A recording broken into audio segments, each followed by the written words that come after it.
إن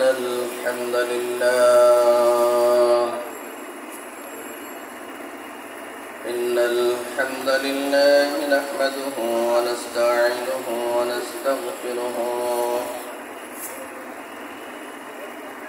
ونؤمن به ونتوكل عليه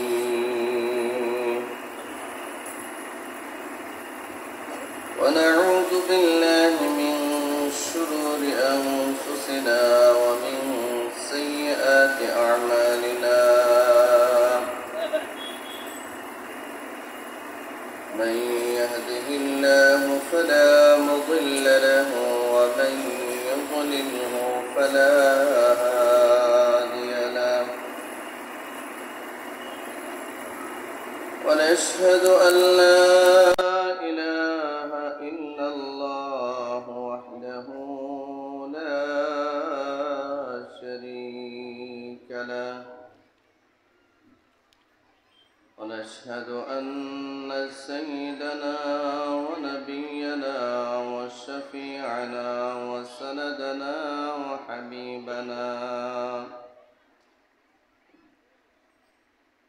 وحبيب ربنا ومولانا محمدا عبده ورسوله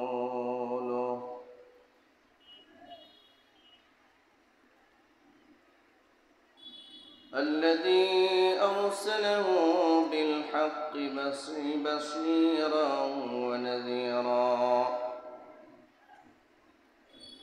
وداعيا إلى الله بإذنه وسراجا وقمرا منيرا أما بعد فأعوذ بالله من الشيطان الرجيم بسم الله الرحمن الرحيم يا أيها الذين آمنوا اتقوا الله حق تقاته ولا تموتن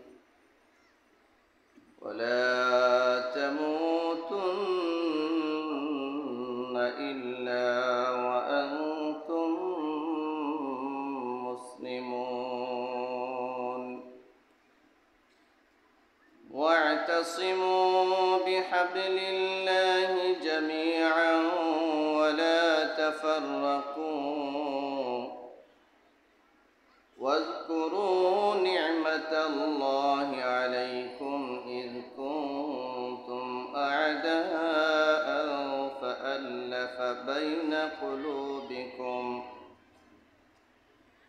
فألف بين قلوبكم فأصبحتم بنعمته إخوانا وكنتم على شفا حفرة من النار فأنقذكم منها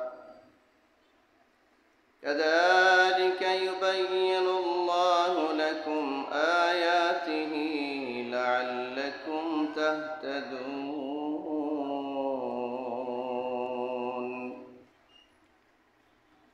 صدق الله العظيم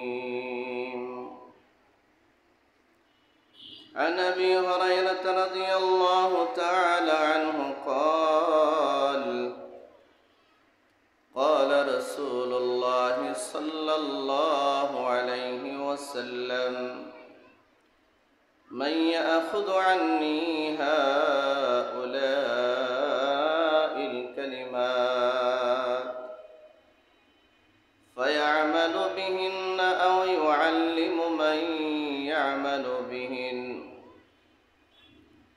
قلت أنا يا رسول الله فأخذ فأخذ بيدي فعد خمسا اتق المحارم تكن أعبد الناس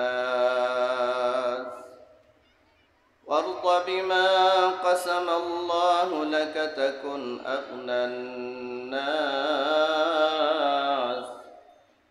وأحسن إلى جارك تكن مؤمنا وأحب للناس ما تحب لنفسك تكن مسلما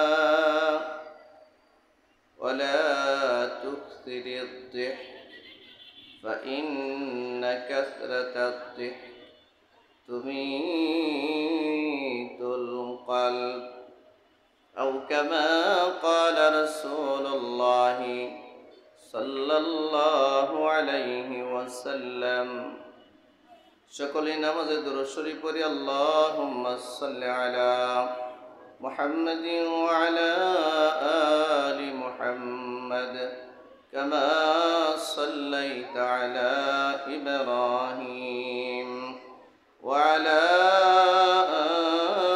আলি ইব্রাহিম ইন্নাকা হামিদুম মাজিদ اللهم بارك على محمد وعلى آل محمد كما باركت على إبراهيم وعلى آل إبراهيم إنك حميد مجيد ربي زدني علما ربي يسر ولا تعسر وتمم بالخير رب اشرح لي صدري ويسر لي أمري واحلل عقدة من لساني يفقه قولي سبحانك لا علم لنا إلا ما علمتنا إنك أنت العليم الحكيم وسبحانك لا فهم لنا إلا ما فهمتنا إنك أنت الجواد الكريم الحمد لله ثم الحمد لله নওয়াপাড়া বাইতুসসালাম জামে মসজিদ ও কারিমিয়া হাফিজিয়া মাদ্রাসা কর্তৃক আয়োজিত আজকের এই 16তম বার্ষিক দুদিনব্যাপী তাফসীরুল কোরআন মাহফিলে আজকের সমাপনী দিবসের সম্মানিত সভাপতি হযরতুল আল্লাম হযরত মাওলানা তৈয়বুর রহমান সাহেব মুহাদ্দিস নওয়াপাড়া পীরবাড়ি মাদ্রাসা আজকের মাহফিলে আমার আগে কথা বলেছেন হযরতুল আল্লাম হযরত মাওলানা আলহাজ হযরত মাওলানা মাসুম বিল্লাহ সাহেব মুহতামিম ইয়াহিয়া উলুম আল ইসলামিয়া মাদ্রাসা নোয়াপাড়া এবং এই মাহফিলে আজকে আলোচনা পেশ করেছেন আমার প্রিয় ভাই প্রিয় বন্ধু হযরত মাওলানা মুজিবুর রহমান সাহেব পেশ ইমাম ও খতিব নোয়াপাড়া গোহাট বাইতুসসালাম জামে মসজিদ। এছাড়া উপস্থিত আছেন অত্র এলাকার জাতির রাহবার ওয়াজিবুল ইহতিরাম মুআজ্জাজ মুকাররম উলামায়ে কেরাম। সামনে উপবিষ্ট আছেন আমার পিতৃতুল্য মুরব্বিয়ান, আছেন আমার যুবক ভাইয়েরা, রয়েছেন পর্দার আড়ালে অবস্থানরত আমার সম্মানিত মা ও বোনেরা। আল্লাহ তাবারাকা ওয়া তাআলার দরবারে লাখো কোটি শুকর ও সুজুদ আদায় করছি যে মহান মুনিব অত্যন্ত মেহেরবানি করে সারা পৃথিবীর অশান্ত পরিবেশ থেকে মুক্ত করে আল্লাহ সুবহানাহু ওয়া তাআলা আমাদেরকে নির্বাচিত করে কিছু মানুষকে এই জান্নাতি বাগানে ওলামাদের মজলিসে কোরআনের এই মজলিসে আল্লাহ তাআলা আমাদেরকে কবুল করেছেন, আসার মতো তৌফিক দিয়েছেন। আমরা বসতে পেরেছি, আল্লাহ যে এটুকুন সুযোগ আমাদেরকে করে দিয়েছেন, আমরা আমাদের মালিকের দরবারে হৃদয়ের সবটুকুন আবেগকে উজাড় করে আমরা শুকরিয়া আদায় করছি। সকলে পড়ছি আলহামদুলিল্লাহ। আপনারা সকলে ভালো আছেন? আলহামদুলিল্লাহ, আল্লাহ আমাকে ভালো রেখেছেন। অনেক দিন পরে দেখা, আপনাদের এখানে আরো আসা হয়েছিল। আমার মনে আছে কি? আমার মনে আছে। আমি আসতে না চাইলেও আমার বন্ধু যখন আমাকে ধরে, এমনভাবে ধরে আর ছোটা যায় না। দূরের সফর তো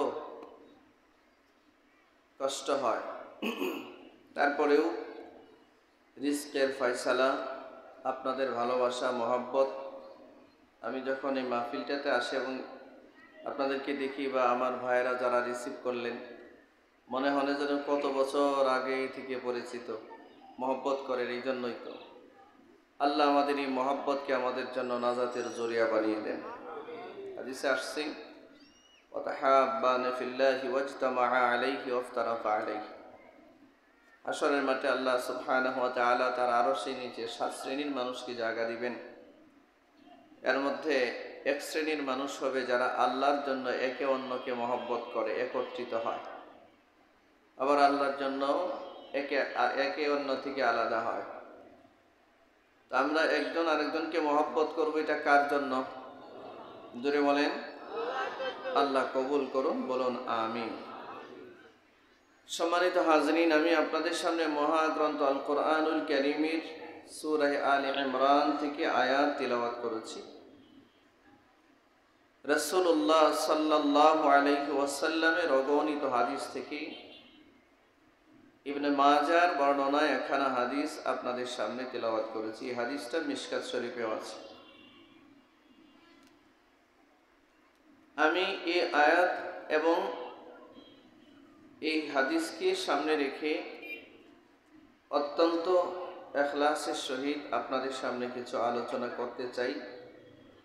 আপনারা আমাকে এর আগেও দেখেছেন। আমার রুচি সম্পর্কে বা আমার তবিয়ত সম্পর্কে আপনাদের কিছুটা জানা আছে, আমি আপনাদের ব্যাপারে কিছুটা জানা আছে। আশা করি সহযোগিতা হবে। আপনারা আমার এই কথাগুলো একটু দিলের কান দিয়ে শুনবার চেষ্টা করবেন ইনশাআল্লাহ, বলেন ইনশাআল্লাহ, এবং আমল করবেন ইনশাআল্লাহ, এবং দোয়া করতে থাকবেন আল্লাহ যেন আমাকে আমল করার তৌফিক দান করেন। আল্লাহ যেন আজকের এই কথাগুলো আমাদের জন্য নাজাতের জরিয়া বানান। সম্মানিত হাজরিন, অনেকগুলো ছেলেকে আমরা আজকে কোরআনে কারীমের হিফজ সমাপনের পাগড়ি প্রদান করলাম এবং কিছু মেধাবী ছাত্রকে আমরা পুরস্কৃত করলাম। নরমাল সামান্য কিছু পুরস্কার, কিন্তু জান্নাতে আল্লাহ তাআলা তাদেরকে পুরস্কৃত করবেন। তাদেরকে কল্পনার চেয়েও বড় পুরস্কার আল্লাহ তাআলা হাফেজ কোরআনদেরকে দিবেন। আমাদের জীবনে কোনো একটা আমলও যদি কবুল না হয়ে থাকে, হতেও তো পারে আজকের এই সুন্দর এই পাগড়ি প্রদান এই মাহফিলকে কেন্দ্র করে আল্লাহ হাশরের মাঠে আমাদেরকে মাফ করে দিতে পারেন। আমরা কি আশা রাখতে পারি না? কে বলেন আশা রাখতে পারি না? তাহলে সবাই ভালো আছেন?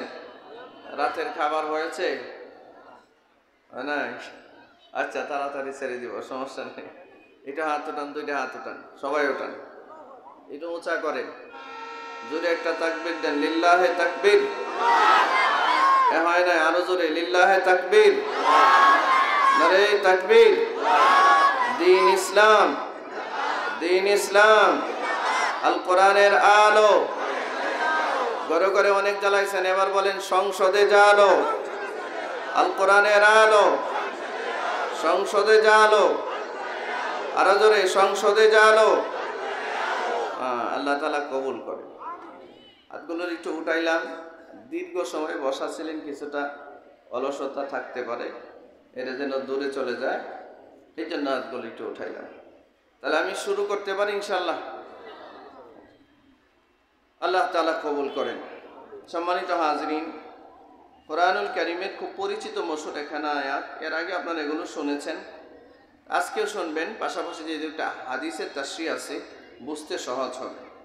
আল্লাহ রাব্বুল আলামিন বলেন, بسم الله الرحمن الرحيم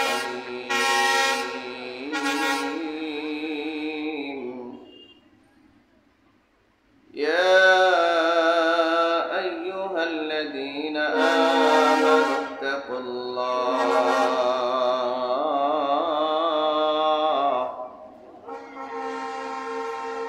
আল্লাহ বলেন ইয়া আইয়ুহাল্লাযীনা আমানু হে ঈমানদারেরা। আপনারা যারা আছেন এখানে আপনারা কি সবাই ঈমানদার? ঈমানদার না? আপনারা ঈমানদার না? এই ভাই কানে একটু আওয়াজ দিয়ে একটু আওয়াজ বাড়াই দিয়ে হালকা একটু ইকো দিবা। আপনারা কি সবাই ঈমানদার? কারা কারা ঈমানদার একটু হাত উঠান দেখি। সবাই? মাশাআল্লাহ। তাহলে ঈমানদার বলছি যে এই কথাটাতে আপনারা সন্দেহ হয়ে পড়ে গেলেন যে জোরে যে বলতে পারলেন না হ্যাঁ হুজুর আমরা তো ঈমানদার, আমরা তো এক আল্লাহতে বিশ্বাস করি, করি কি করি না? তাহলে আমরা যারা এক আল্লাহতে বিশ্বাস করি, এক কিবলায় বিশ্বাস করি, আমরা তো ঈমানদার, আমরা তো মুমিন, ঠিক কি না? আল্লাহ রাব্বুল আলামিন বলেন ইয়া আইয়ুহাল্লাযীনা আমানু হে ঈমানদারেরা ইত্তাকুল্লাহ আল্লাহকে ভয় করো। কাকে ভয় করো? কতটুক ভয়, কি পরিমাণ ভয়? আল্লাহ বলেন হাক্কা তুকাতিহি। আল্লাহ যেমন আল্লাহর শান মান মর্যাদা, আল্লাহর বড়ত্ব অনুযায়ী, আল্লাহর হক অনুযায়ী আল্লাহকে ভয় করো। আপনারা বলেন আল্লাহ কতটুক বড়? এটা আমরা কল্পনা করতে পারি? আছে? কল্পনায় আছে? একটা উদাহরণ দিলে আপনারা বুঝবেন। জানি না এর আগে আপনাদেরকে কখনো বলছি কিনা। এদিকে একটু তাকান, দেখেন এটা কি? টিস্যু। এটা কি চিনেন তো? আচ্ছা দেখা যায় তো? টিস্যু দেখা যায় তো? এখন দেখা যায়? টিস্যু আছে? টিস্যু কোথায়? হাতের মুঠোয়। টিস্যু দেখা যায় এখন? টিস্যুটা আছে কোথায়? আমার হাতের মুঠোয়। কথা বলেন কোথায় আছে? আল্লাহ কত বড় এটা বোঝার জন্য এই উদাহরণ। কিয়ামতের ময়দানে আল্লাহ রাব্বুল আলামিন হাসরের মাঠে যেদিন কিয়ামত হবে, এদিন সাত আসমানকে আল্লাহ তার কুদরতির ডান হাতের ভিতরে এভাবে মুষ্টিবদ্ধ অবস্থায় ধরে রাখবেন। সুবহানাল্লাহ আসতে বলেন। আর বাম হাতে সাত জমিন আল্লাহ এই বাম হাতের মধ্যে মুষ্টিবদ্ধ অবস্থায় আল্লাহ এভাবে ধরে রাখবেন। এক হাতে সাত আকাশ আর এক হাতে সাত জমিন। এই সাত আকাশ সাত জমিন আল্লাহর কুদরতি দুই হাতে ধরে আল্লাহ জমিনকে প্রশ্ন করবেন, আসমানকে প্রশ্ন করবেন, আর একটা আয়াত তিলাওয়াত করবেন, বলবেন লিমানিল মুলকুল ইয়াউম। আজকের এই রাজত্ব কার? আপনারা বলেন ওই দিনের রাজত্ব কার? চিৎকার করে বলেন কার? সমস্ত সার্বভৌমত্বের একচ্ছত্র মালিক কে? জোরে বলেন আল্লাহর নাম, জোরে বলেন কে? আল্লাহ। এই জন্য আল্লাহ বলবেন লিমানিল মুলকুল ইয়াউম। আজকের এই রাজত্বটা কার? উত্তর দেওয়ার কেউ নাই। বছরের পর বছর যাবে, কেউ উত্তর দিবে না। আল্লাহ নিজেই উত্তর দিয়া বলবেন ইয়াউমা লিল্লাহিল ওয়াহিদিল কাহ্হার। আজকের এই রাজত্ব কেবলমাত্র কাহ্হারের। কাহ্হার হলো আল্লাহর একটা গুণবাচক নাম। রহমান যেমন আল্লাহর একটা নাম, রহিম যেমন আল্লাহর একটা নাম, গফফার আর সত্তার যেমন আল্লাহর একটা নাম, এরকম একটা নাম হলো কাহ্হার। এটা ইসমে ফাইল মুবালাগার সিগা। আল্লাহ এত রাগ করবেন ওই দিন, যেই রাগ কোনোদিন আল্লাহ করেন নাই, এরপরে কোনোদিন করবেন না। এতটাই রাগান্বিত হয়ে যাবেন, আল্লাহর সামনে মাথা উঠিয়ে তাকাবার ক্ষমতা কোনো মাখলুকের থাকবে না। মাথাটা নিচু হবে। কোরআন কারীমে এক জায়গায় আল্লাহ বলেন, খাশিআতান আবসারুহুম তারহাকুহুম যিল্লাহ যালিকাল ইয়াউমুল্লাযী কানূ ইউআদুন।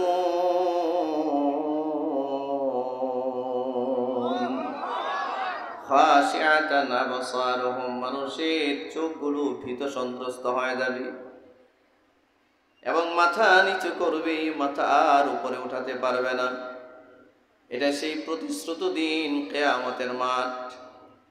আল্লাহ রাব্বুল আলামিন দুনিয়াকে লক্ষ্য করে বলবেন, ইয়া দুনিয়া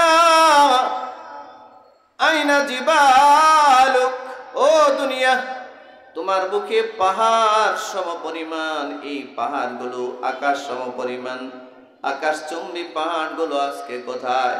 কোনো উত্তর নাই। প্রশ্ন করবে, ইয়া দুনিয়া আয়না বাহারুক, হে দুনিয়া, তোমার বুক ছিঁড়ে এত বড় বড় বিশাল বিশাল সাগরগুলো আমি আল্লাহ দিয়েছিলাম, এই সাগরগুলো আজকে কোথায়? কোনো উত্তর হবে না, কোনো উত্তর হবে না। আল্লাহ দুনিয়াকে প্রশ্ন করবেন, ইয়া দুনিয়া আইনা মুলকুক, হে দুনিয়া, তোমার বুকে যারা রাজত্ব করত, ক্ষমতা দেখাইতো, জালিম হয়েছিল, এরা কোথায়? ফেরাউন কোথায়? কারুন কোথায়? নমরুদ কোথায়? সাদ্দাত কোথায়? প্রশ্ন করবে, কোনো উত্তর নাই, কোনো উত্তর নাই। এবার আপনারা বলেন, যে আল্লাহ তার ডান হাতের 7 আসমানকে ধরে রাখেন আর বাম হাতের 7 জমিনকে ধরে রাখেন, এই আল্লাহ কত বড়! কথাটা মনে হয় বুঝে আসে নাই আপনাদের? তাহলে আল্লাহু আকবারের আওয়াজ যে আসতে দিলেন, জোরে বলেন আল্লাহু আকবার, চিৎকার করে বলেন আল্লাহু আকবার।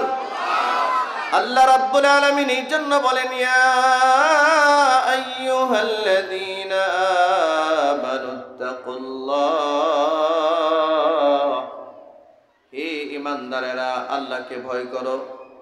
হাক্কা তুকাতিহি, আল্লাহ যেমন, আল্লাহর শান মান মর্যাদা বুঝি আল্লাহকে ভয় করো। সুবহানাল্লাহ। আল্লাহ সব দেখেন, ঠিক কিনা জোরে বলেন? তিনি আলিমুম বিদাতিস সুদূর।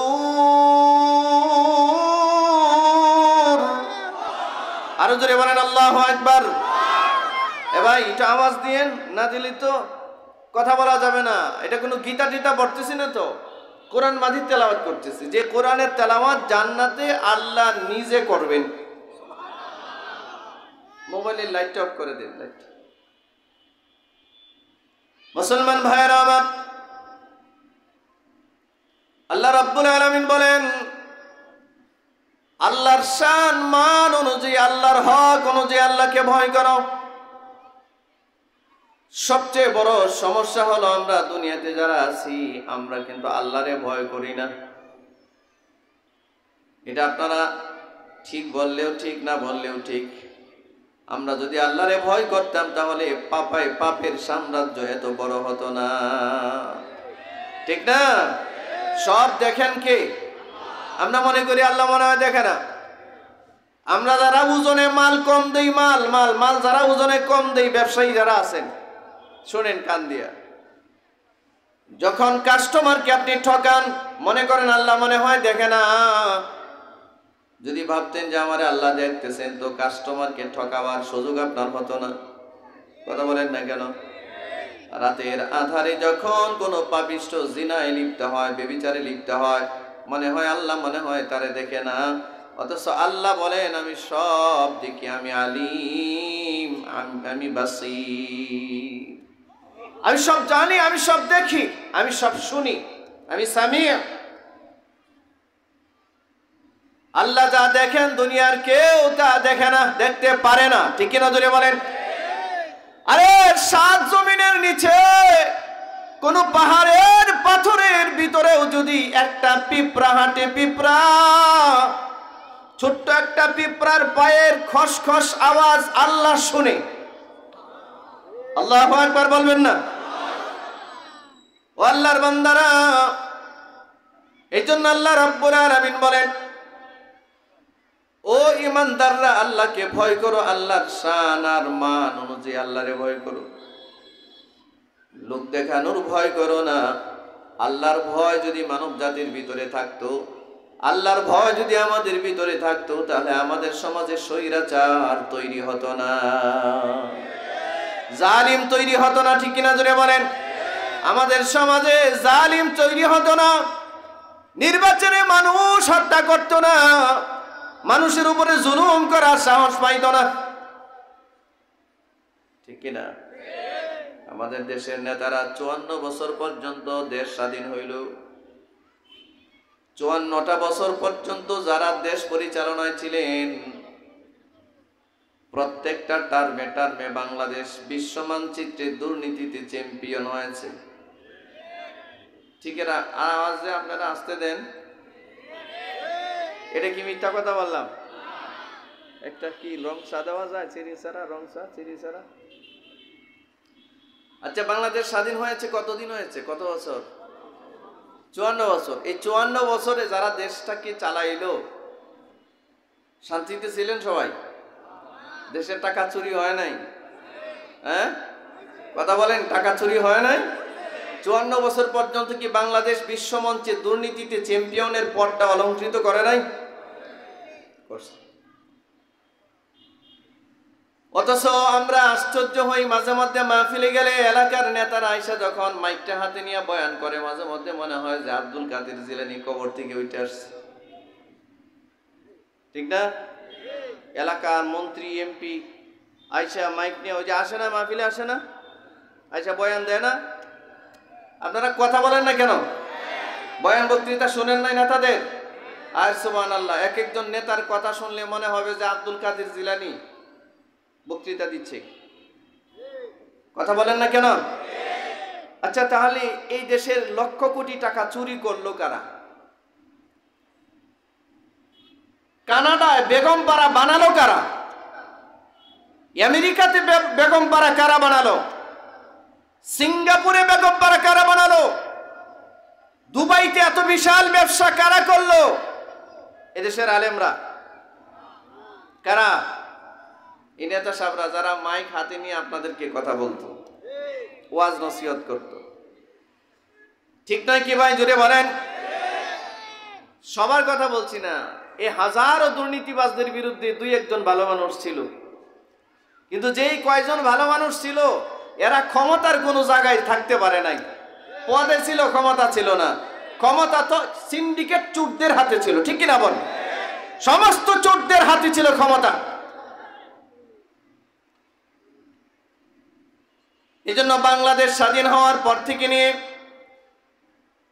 আমরা শান্তিতে ছিলাম না, নেককার শাসক আমরা পাই নাই। ব্যক্তি কেন্দ্রিক দুই একজন চেষ্টা করলেও সফল হতে পারে নাই। বাকি চোরদের জন্য সামগ্রিক চোরের দেশ হয়ে গেছে এটা। ঠিক কিনা জোরে বলেন?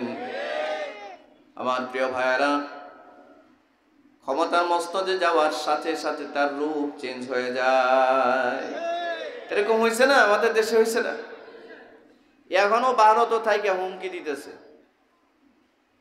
হুমকি দেন, কঠিন কঠিন হুমকি দিতেছে। এই আয়সা পড়তেছে, এই যে আয়সা পড়লো, আরো কত কিছু। আমার প্রিয় ভাইয়েরা, এটা শুধু এক দলের দোষ না, যত দলেই ক্ষমতায় ছিল সবাই কম বেশি করছে। করছে কি করছে না? এই কারণে বাংলাদেশটা নতুন একটা মোড় যেহেতু নিছে, বাংলাদেশ যেহেতু স্বৈরাচার মুক্ত হয়েছে, আগামীর বাংলাদেশটাকে কোরআন দিয়ে সাজাবার জন্য আমাদের চেষ্টা করতে হবে ইনশাআল্লাহ। কারা কারা প্রস্তুত আছেন? আচ্ছা, আমরা আপনাদের কাছে 50 বছরের শাসন চাচ্ছি না, আমরা আপনাদের কাছে 20 বছরের শাসন চাচ্ছি না। আমাদের স্বৈরাচার তো 2041 পর্যন্ত, 41 সাল পর্যন্ত পরিকল্পনা করেছিল। ঠিক কিনা জোরে বলেন? আমরা 41 সাল চাচ্ছি না। আমরা শুধু বলছি, যারা কোরআন দিয়ে সংসদ চালাতে চায়, যারা কোরআন দিয়ে সমাজ চালাতে চায়, যারা কোরআন দিয়ে বিচারালয় চালাতে চায়, যারা কোরআন দিয়ে সেক্রেটারিয়েট চালাতে চায়, যারা কোরআন দিয়ে জেলা প্রশাসন চালাতে চায়, এই সমস্ত মানুষগুলোকে 5টা বছরের জন্য সুযোগ দেওয়া দরকার আছে কি নাই জোরে বলেন। 5টা বছর একটু ট্রাই তো করতে পারি। 54 বছর তো দেখলাম চুরদেরকে, এখন 5টা বছর একটু কোরআনওয়ালাদেরকে একটু ক্ষমতার মস্তদে নিয়ে দেখি কি করে এরা। কথা বলেন না কেন? বাংলাদেশের কোনো রাজনৈতিক দলের সাথে আমার ন্যূনতম কোনো সম্পর্ক নাই। আমি এটা এক্সপ্লেইন করছি আপনাদেরকে। বাংলাদেশের কোনো রাজনৈতিক দলের সাথে আমার ন্যূনতম কোনো সম্পর্ক নাই।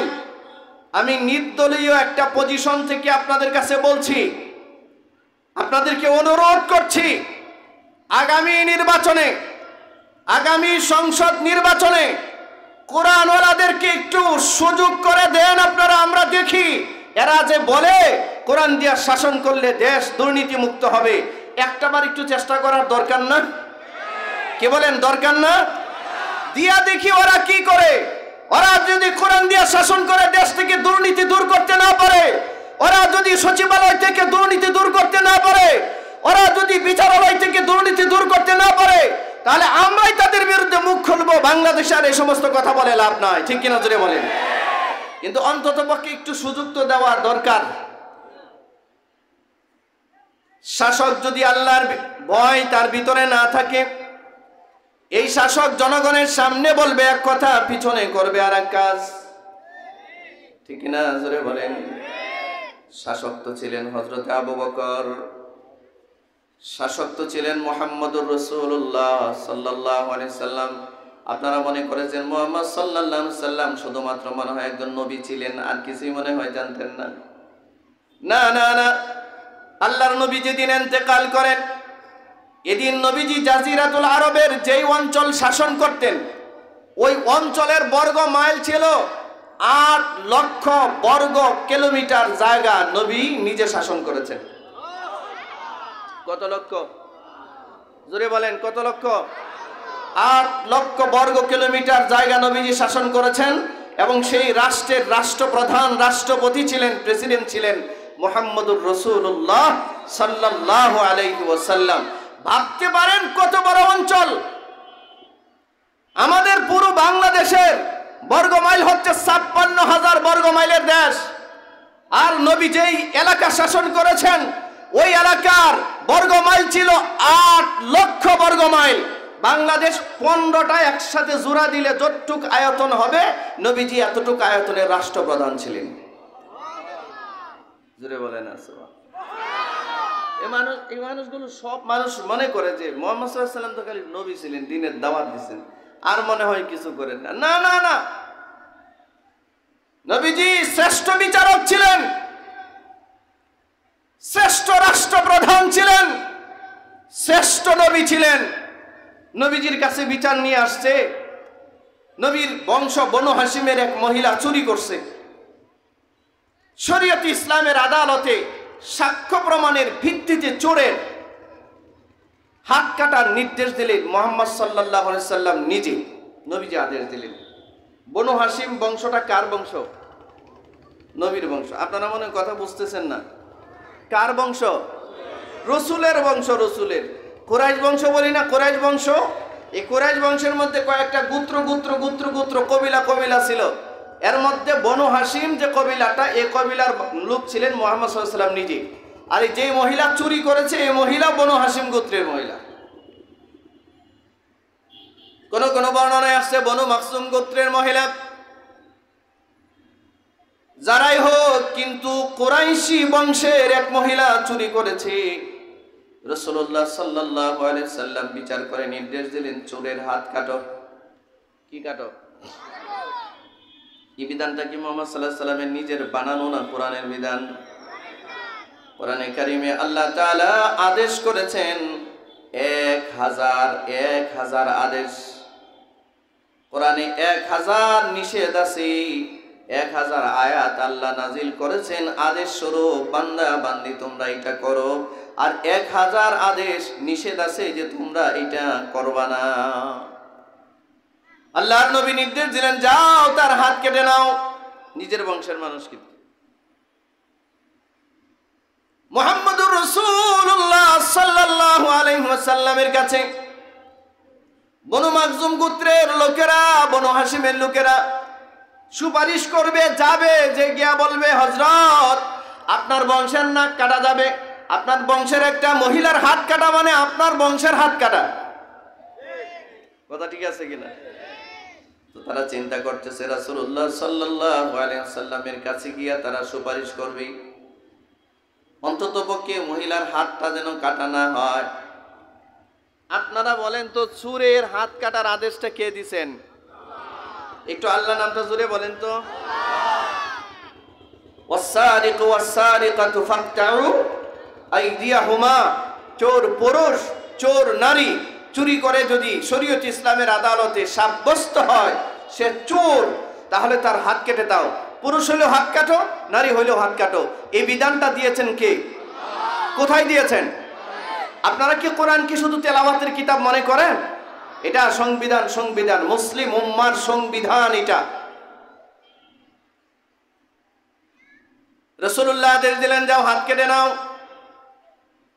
বনু মাখজুম গোত্রের লোকেরা আসছে রাসূলুল্লাহকে সুপারিশ করবার জন্য, অন্ততপক্ষে মহিলার হাতটা কাটেন না, অন্য যত জরিমানা আছে, যত লক্ষ দিরহাম লাগে আমরা দিব, অন্তত হাত কাটার বিধানটা আপনি রহিত করেন।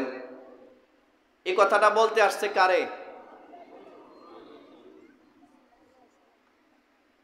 আপনারা কি রাগ করতেছেন? আমার মাথা ব্যথা করতেছে, অনেক লম্বা জার্নি করে আসছি তো, প্রচন্ড মাথা ব্যথা। আমার একটু সহযোগিতা করবেন। এই যে চা খাইতেছে, আপনারা মনে করেন না যে হুজুর আপনি দি চা খান আমরা রাইখা, কষ্ট পাইতেছেন নাকি? রাগ করতেছেন, মাথা ব্যথা করতেছে, কি করব? আমার একটু সহযোগিতা করেন, হ্যাঁ না বইলা। মাঝে মধ্যে একটু চাটা খাইলে মাইন্ড টাইম করেন না।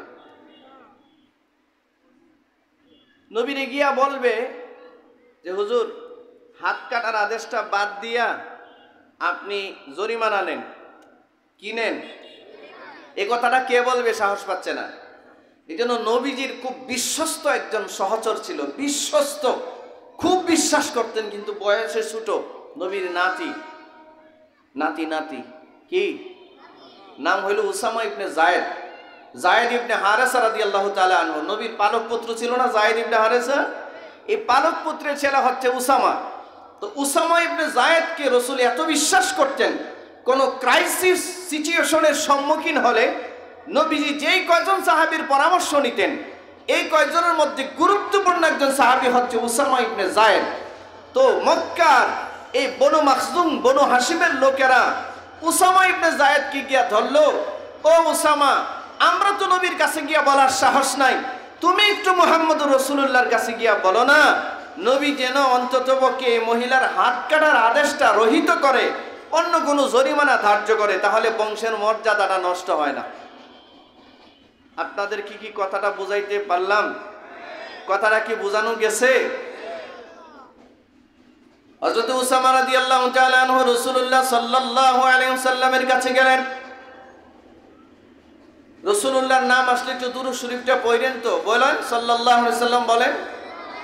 লস নাই তো, একবার বললে 10টা রহমত আল্লাহ নাজিল করেন। আল্লাহু আকবার বলেন। কে নাজিল করেন? হাদিস শরীফের মধ্যে আসছে, কিয়ামতের মাঠে আল্লাহ যদি সব মানুষকে maaf করে দিতে চান, আস্তিক নাস্তিক বেঈমান কাফের মুশরিক মুসলিম অমুসলিম সবাইকে যদি আল্লাহ maaf করে দিতে চান, আল্লাহর একটা রহমত যদি হাসরের মাঠে আল্লাহ সম্প্রসারণ করেন, এই রহমতের বদৌলতে হাসরের মাঠে সব মানুষ ক্ষমা পেয়ে যাবে। একটা রহমত। যদিও বা এই রহমত আল্লাহ হাসরের মাঠে কোনো কাফেরের উপরে সম্প্রসারণ করবেন না। এজন্য আল্লাহ রাসূল বলেন, আমার উপরে যদি কেউ দুরূদ শরীফ পড়ে একবার, তার উপরে রহমত নাজিল হয় 10টা। আল্লাহু আকবার বলেন। এজন্য রাসূলুল্লাহর নাম আসলে দুরূদ শরীফ পড়বেন। সবাই পড়বেন তো ইনশাআল্লাহ? কারা কারা পড়বেন? হ্যাঁ, আল্লাহ তৌফিক দান করুন। বাজার ঘাটে যাইতেছেন, গাড়িতে বসা, আপনার কাজ কি?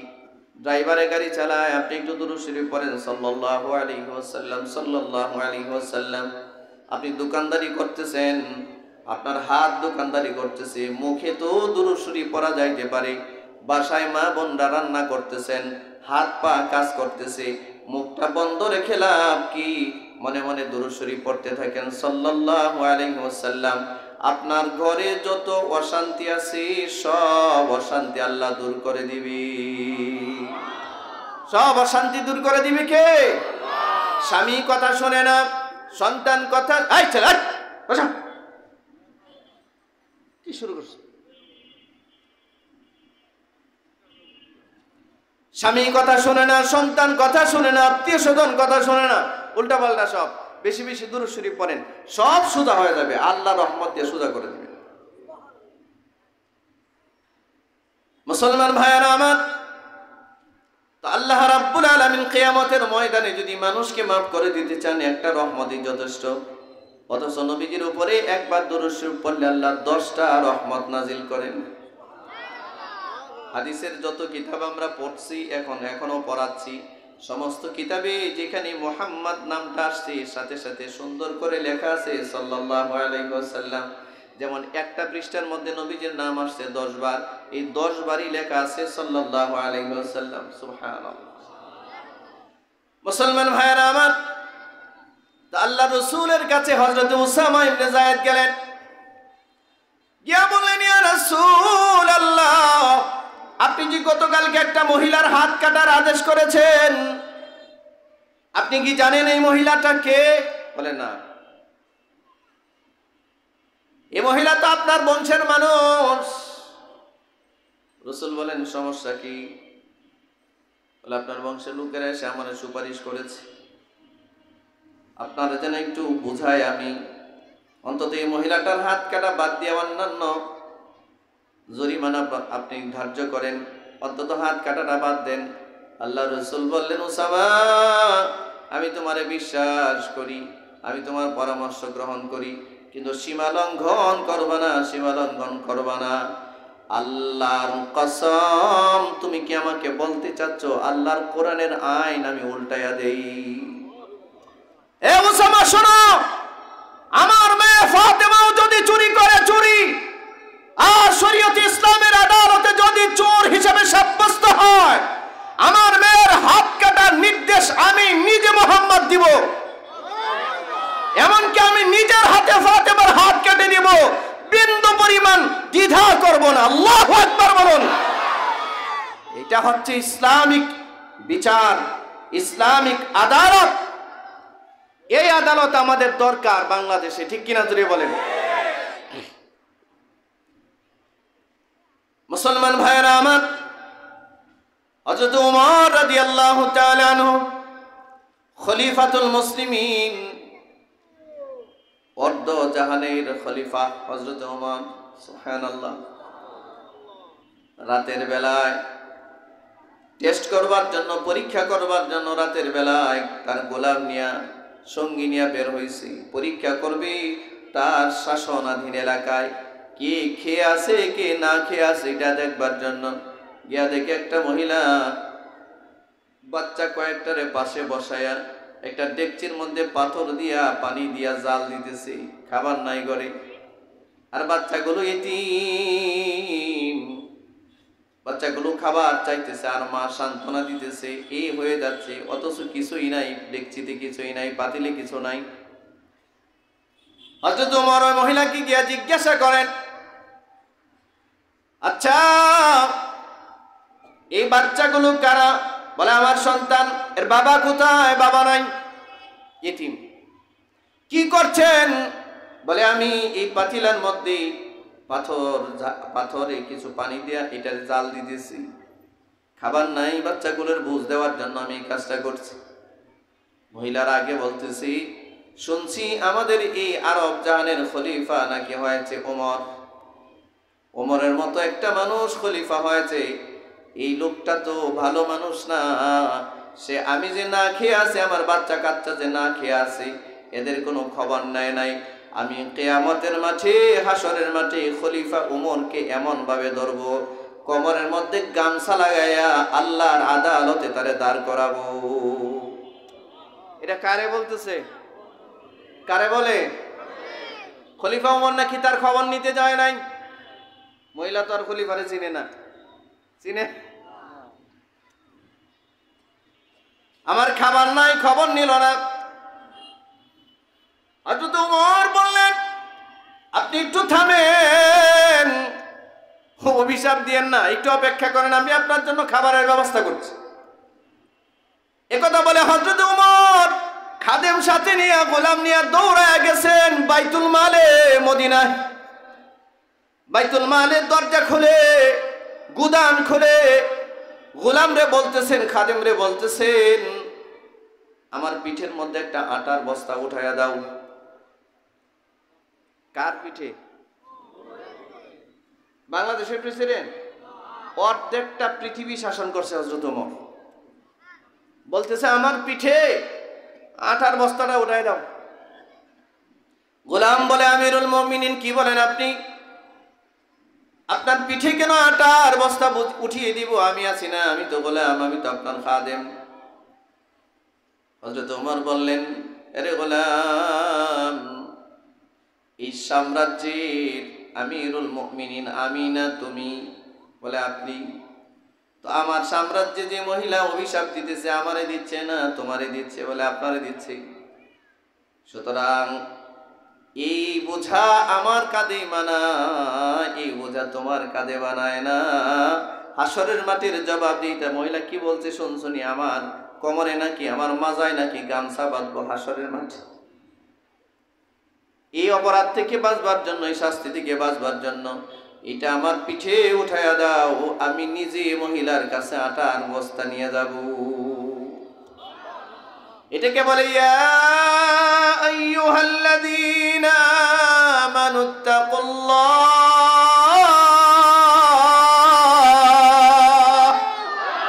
এই ইমানদাররা আল্লাহরে ভয় করো।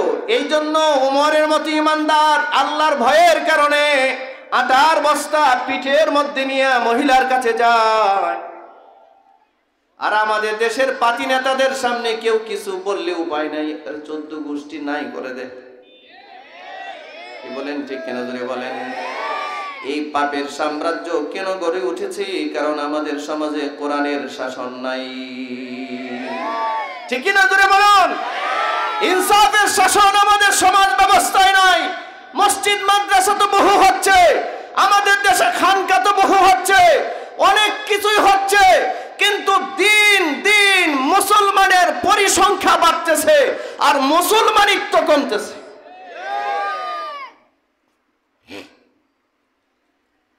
হযরত ওমর রাদিয়াল্লাহু তাআলা আনহু মহিলার কাছে গেলেন।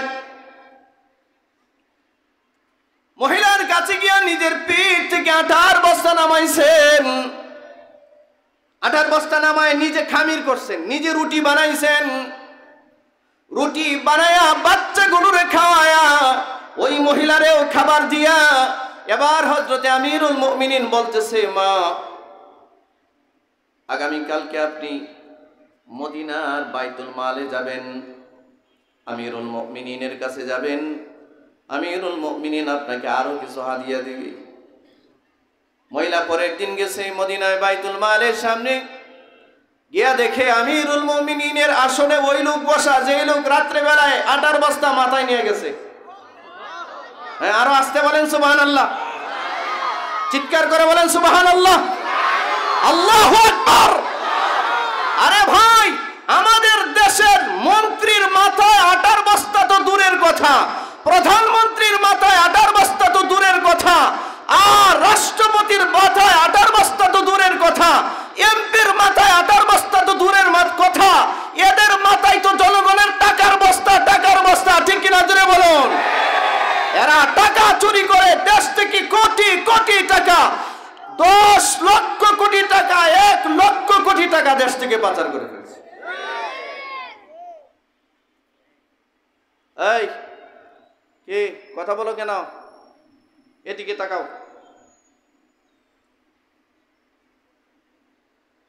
মুসলমান ভাইয়েরা আমার, এগুলো শুধু আজকে আলোচনার মধ্যে রাখলে হবে না, বাস্তবায়ন করার সময় এসেছে বাংলাদেশে। ঠিক কিনা জোরে বলেন? এই সুযোগটাও যদি হাতছাড়া করা হয়, আর কবে বাংলাদেশে ইসলামী শাসনের স্বপ্ন দেখবেন আমার জানা নাই।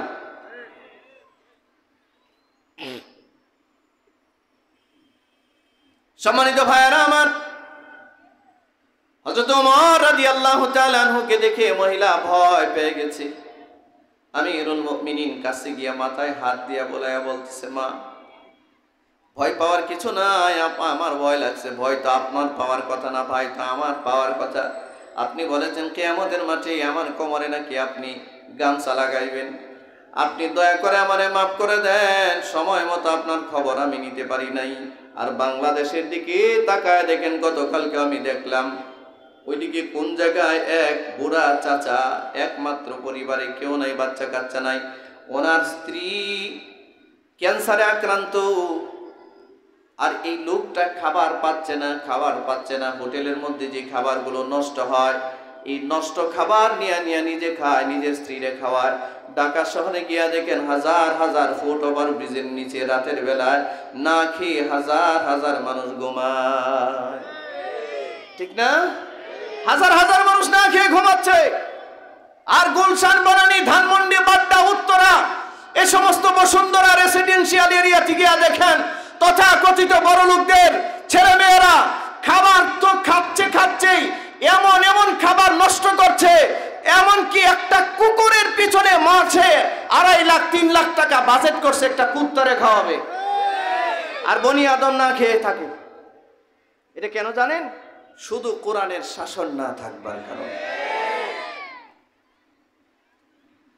কোরআনের শাসন যদি থাকতো, একজন খাবে আর একজন খাবে না, এই শাসন কোরআন দেয় না। কি বলেন? এই শাসন কোরআন দেয় না। মুসলমান ভাইয়েরা আমার, আমাদের স্বভাব তো এমন খারাপ স্বভাব, নির্বাচনের আগে এক প্যাকেট আকিস বিড়ি আর একটা লাল চা, গরম চা, ঠিক না? এটা খাওয়াইলেই যথেষ্ট। অন্তত 2-3 ঘন্টা সময়, 4 ঘন্টা সময় আমরা মিছিল করি। অমুক ভাইয়ের চরিত্র, আপনাদের এলাকায় মিছিল হয় না? অমুক ভাইয়ের চরিত্র ফুলের মতো পবিত্র। সে নিজেও জানে এ পবিত্র তো না, এ টেন্ডারবাজ, এ চোর, এ চাঁদাবাজ, এ হাইজাকার, সন্ত্রাস, এ জেনাখুর, বেবিচারী, সব অপরাধ তার কাঁধে আছে। অথচ সে বলতেছে সে নাকি ফুলের মতো পবিত্র। কে ভাই, আপনারা রাগ করতেছেন মনে হয়? হ্যাঁ, মনে হয় গুসা করতেছেন। আচ্ছা, কারে বললেন ফুলের মতো পবিত্র? আপনি কারে বললেন? এটা একটা চুরে রে, টেন্ডারবাজ রে, আপনি সনদ দিলেন। মনে রাখবেন, যেই জনগণ, যেই দেশের জনগণ যেমন, এই জনগণের নেতাও হয় তেমন। টিকের আওয়াজ একজনে কয়, জনগণ যেমন নেতা হয় এমন। জনগণ যদি হয় দিনদার, নেতা হয় দিনদার। জনগণ যদি হয় দুর্নীতিবাজ, নেতা হয় দুর্নীতিবাজ। খলিফা উমরের আর একটা কথা মনে হয়েছে, বলবো নি? হযরত উমর রাত্রে বের হয়েছে, আর চেক করবে। অনেক লম্বা জায়গা সফর করেছেন। সফরের এক পর্যায়ে মরুভূমির মধ্যে গিয়ে দেখে এক রাখাল দুম্বা চড়াইতেছে। দুম্বা কি চড়ায়? দুম্বার রাখাল। খলিফা ওমর ওই রাখাল রে পরীক্ষা করবার জন্য কাছে গেছে। গিয়া বলে, ভাই আমার, আমি এক মুসাফির মানুষ, প্রচন্ড ক্ষুধায়, আমি ক্ষুধার্ত মানুষ, তৃষ্ণার্ত মানুষ। এই মুহূর্তে আমি খাবার না পাইলে মারা যাব। ভাই, তোমার কাছে যা আছে তুমি কি আমার একটু খাবার কিছু দিতে পারো? বলে, আমার কাছে খাবার দেওয়ার মতো তোমাকে কিছু নাই। আর ভাই, তোমার কাছে তো দুম্বা আছে, দুম্বার উলান থেকে একটু দুধ দোহন করে আমাকে দাও। বলে, না না না, এই দুম্বার মালিক আমি না, এই দুম্বার রাখাল আমি, রাখাল। দুম্বার মালিক আমার মনিব।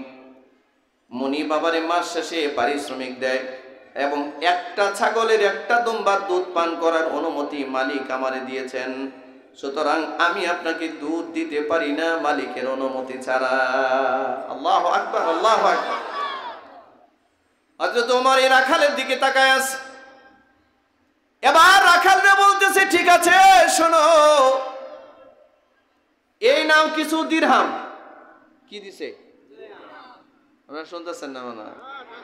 মন খারাপ হয়ে গেছে গা? এই নাও কিছু দিরহাম, নগদ টাকা, নগদ। এই দিরহাম গুলো তুমি রাখো, একটা দুম্বা আমার কাছে বিক্রি করে দাও, ন্যায্য মূল্য দিয়ে দিব। এবার রাখাল বলতেছে, রাখাল মানে কি? দিনমজুর বলতেছে, এই দুম্বার মালিক তো আমি না, আপনারা না একবার বললাম এটা আমার মনিব, এটার মালিক, এটা তো বিক্রি করার কোনো অনুমতি নাই। হযরত ওমর বললেন, বোকা মানুষ, তুমি কি বুঝো না নাকি? তুমি তোমার মালিক সকালবেলায় যখন ছাগল গণবে, দুম্বা গণবে, যখন একটা কম পাবে তোমারে তো জিজ্ঞাসা করবে, হ্যাঁ জিজ্ঞাসা করবে, তোমার মনিব কি তোমারে বিশ্বাস করে না? হ্যাঁ বিশ্বাস করে, আমি আমার মালিকের একজন বিশ্বস্ত চাকর, আমার মালিক আমাকে বিশ্বাস করে। আচ্ছা, তোমার মালিক যখন তোমারে বিশ্বাস করে, তো তুমি তোমার মালিকরে জানায় দিবা এই ছাগলের পাল থেকে, দুম্বার পাল থেকে একটা ছাগল বাঘে খেয়ে ফেলছে। কিসে খেয়ে ফেলছে?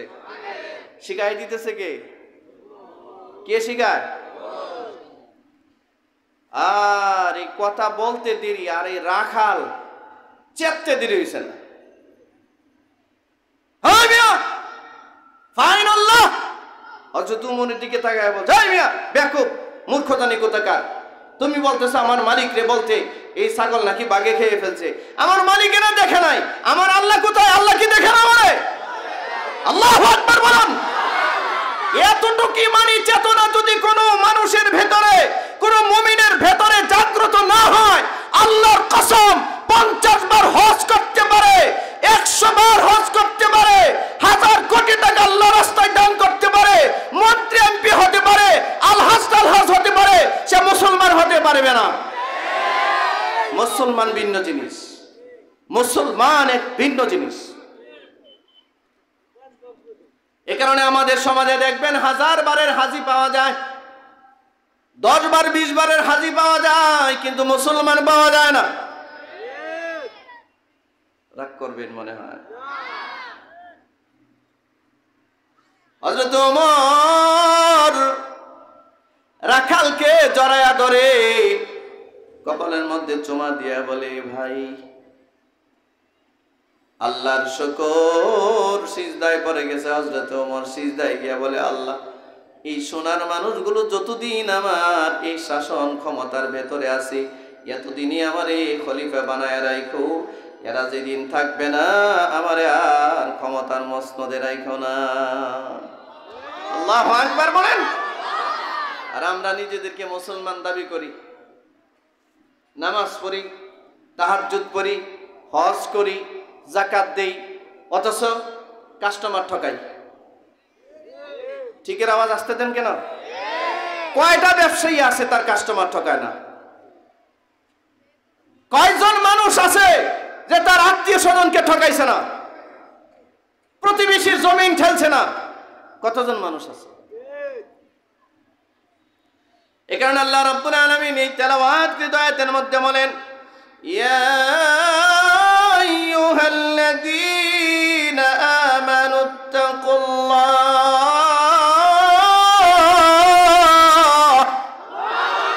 হে ঈমানদাররা আল্লাহরে ভয় করো, হাক্কা তুকাতিহি, আল্লাহ যেমন আল্লাহর শান মান অনুযায়ী আল্লাহরে ভয় করো। আপনারা বলেন, কি বলেন?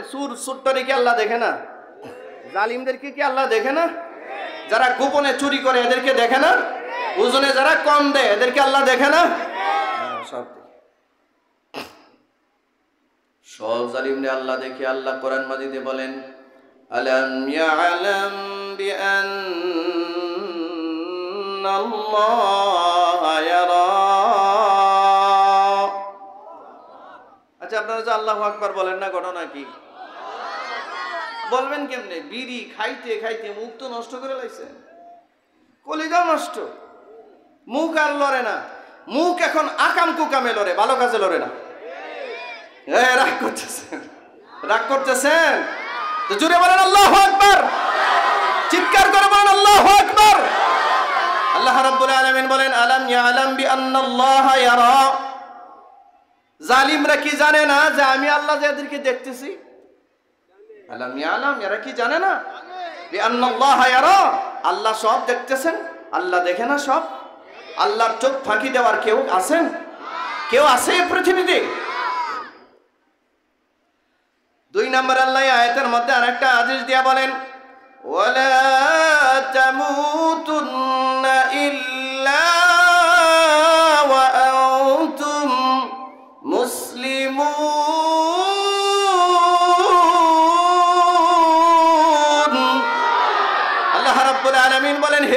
ইমানদাররা, তোমাদের প্রতি 1 নাম্বার আদেশ, আল্লাহরে ভয় করো, যেমনে ভয় করার দরকার এমনে ভয় করো, আল্লাহর হক অনুযায়ী ভয় করো, এটা একটা আদেশ। 2 নাম্বার আদেশ, ওয়ালা তামুতুন্না ইল্লা ওয়া আনতুম মুসলিমুন, প্রকৃত আত্মসমর্পণকারী মুসলমান না হয়ে তুমি মৃত্যুবরণ করো না। এই 2 নাম্বার আদেশ কি আয়াতের মধ্যে? 2 নাম্বার আদেশ হচ্ছে মুসলমান না হয়ে তুমি মৃত্যুবরণ। আচ্ছা, আপনারা কি মুসলমান না? আমরা কি মুসলমান না? আরে যে ইমানদার তারই মুসলমান বলে, ঠিক কিনা জুড়ে বলেন। অথচ কোরআন মাজিদে আল্লাহ বলেন, হে ইমানদাররা আল্লাহরে ভয় করো, আবার 2 নম্বরে বলে মুসলমান না হইয়া মরো না। তার মানে বোঝা গেল ইমানদারের মাঝে আর মুসলমানিত্বের মধ্যে পার্থক্য আছে, আছে কি নাই? এটা বুঝবার জন্য একটা হাদিস পড়ছি, হাদিসটার তর্জমা বলবো নাকি? কারা কারা প্রস্তুত আছেন একটু হাত দেখান। মনোযোগ আছে? রাগ টাগ করতেছেন না তো? হযরত আবু হুরায়রা রাদিয়াল্লাহু তাআলা আনহু থেকে হাদিস বর্ণিত, তিনি বলেন, আন আবি হুরায়রা রাদিয়াল্লাহু তাআলা আনহু قال قال رسول الله صلى الله عليه وسلم, হযরত আবু হুরায়রা রাদিয়াল্লাহু তাআলা আনহু থেকে হাদিস বর্ণিত, তিনি বলেন, একদিন আল্লাহ রাসূল সাহাবায়ে কেরামদের সামনে আসলেন। সমস্ত সাহাবীদের সামনে এসে নবীজি সব সাহাবীদের দৃষ্টি আকর্ষণ করে একটা কথা বললেন, মাইয়া আখুযু আন্নী হাউলাইল কালিমাত, আপনারা এই হাদিসের শব্দ যেভাবে হাদিসে আসছে আমি ঠিক সেভাবে আপনাদের সামনে বলতেছি, একদম দিলের কান খুলে শুনুন, যদি ইচ্ছা থাকে জীবন পরিবর্তন করতে পারবেন। আল্লাহ রাব্বুল আলামিন তার নবীর মাধ্যমে এটা জানালেন। হযরত আবু হুরায়রা বললেন, রাসূল আমাদের সামনে আসলেন, এসে আমাদের উপস্থিত আমরা যারা মসজিদে নববীতে ছিলাম আমাদের সামনে লক্ষ্য করে নবীজি একদিন বললেন, শোনো, তোমাদের মধ্য থেকে এমন কে আছো, আমি এখন কয়েকটা কথা বলবো, নতুন করে কয়েকটা কথা, গুরুত্বপূর্ণ কয়েকটা কথা, গুরুত্বপূর্ণ কয়েকটা কালিমা আমি তোমাদেরকে শিক্ষা দিব। এমন কে আছো যে এই জরুরি কথাগুলো আমার থেকে গ্রহণ করবা? মান ইয়াখুযু আন্নী হাউলাইল কালিমাত, হযরত আবু হুরায়রা বললেন, নবীজি বললেন, আমি এই মুহূর্তে তোমাদেরকে কিছু নতুন কথা শিক্ষা দিব। কে আছো এই কথাগুলো শিখবা? ফায়ামালু বিহিন্না, এবং এই কথাগুলোর উপরে তুমি নিজে আমল করবে। আও ইউআল্লিমু মান ইয়ামালু বিহিন্না, যারা আমল করবে তুমি তাদেরকেও শিখায়া দিবা। এমন কে আছো প্রস্তুত?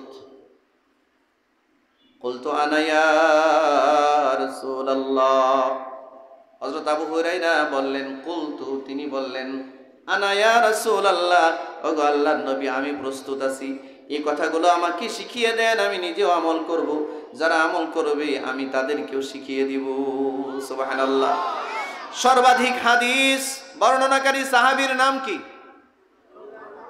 সর্বাধিক হাদিস বর্ণনাকারী সাহাবীর নাম কি বলেন? হযরত আবু হুরায়রা। নামটা বলেন না, মুখটা খুললে নামটা বলেন, সবাই বলেন, হযরত আবু হুরায়রা। হযরত আবু হুরায়রা বললেন, হুজুর আমি প্রস্তুত, এই কালিমাগুলো আমাকে শিখিয়ে দেন, আমি নিজে আমল করব এবং যারা আমল করবে তাদেরকে শিখিয়ে দিব। আল্লাহ রাসূল সাল্লাল্লাহু আলাইহি ওয়াসাল্লাম হযরত আবু হুরায়রার হাতটা ধরলেন, ফাআখাযা বিয়াদি, এই যে হুজুর এটা হাতটা ধরেন, দেখছেন? আরে মনোযোগ আছে? এই যে ধরলাম না, এটারে ফাআখাযা বিয়াদি বলে। হযরত আবু হুরায়রা বললেন যে নবীজি নিজের হাত মুবারক দ্বারা আমার মতো আবু হুরায়রার হাতটা এভাবে ধরলেন, ধরে আমাকে কাছে নিয়ে বললেন, ফাআদ্দা খামসান, আবু হুরায়রা আমি যে এখন তোমার এই যে কয়টা কথা শিখাবো, এই কয়েকটা কালিমার সংখ্যা হলো 5টা। কয়টা? কয়টা? হাত উঠান, হাত উঠান, হাত উঠান, বলেন কয়টা? 5টা। এখন একটা একটা করে গণে নিবেন। আল্লাহ রাসূল হযরত আবু হুরায়রার কি শিখাচ্ছেন এটা আপনারা একটা একটা করে নেন। আয়াতের তরজমাটা, ব্যাখ্যাটা এই হাদিসে বোঝা যাবে। এই ছেলে, এই পিচ্ছি, মোবাইল বন্ধ করো। মোবাইল দিছে কে তোমার হাতে?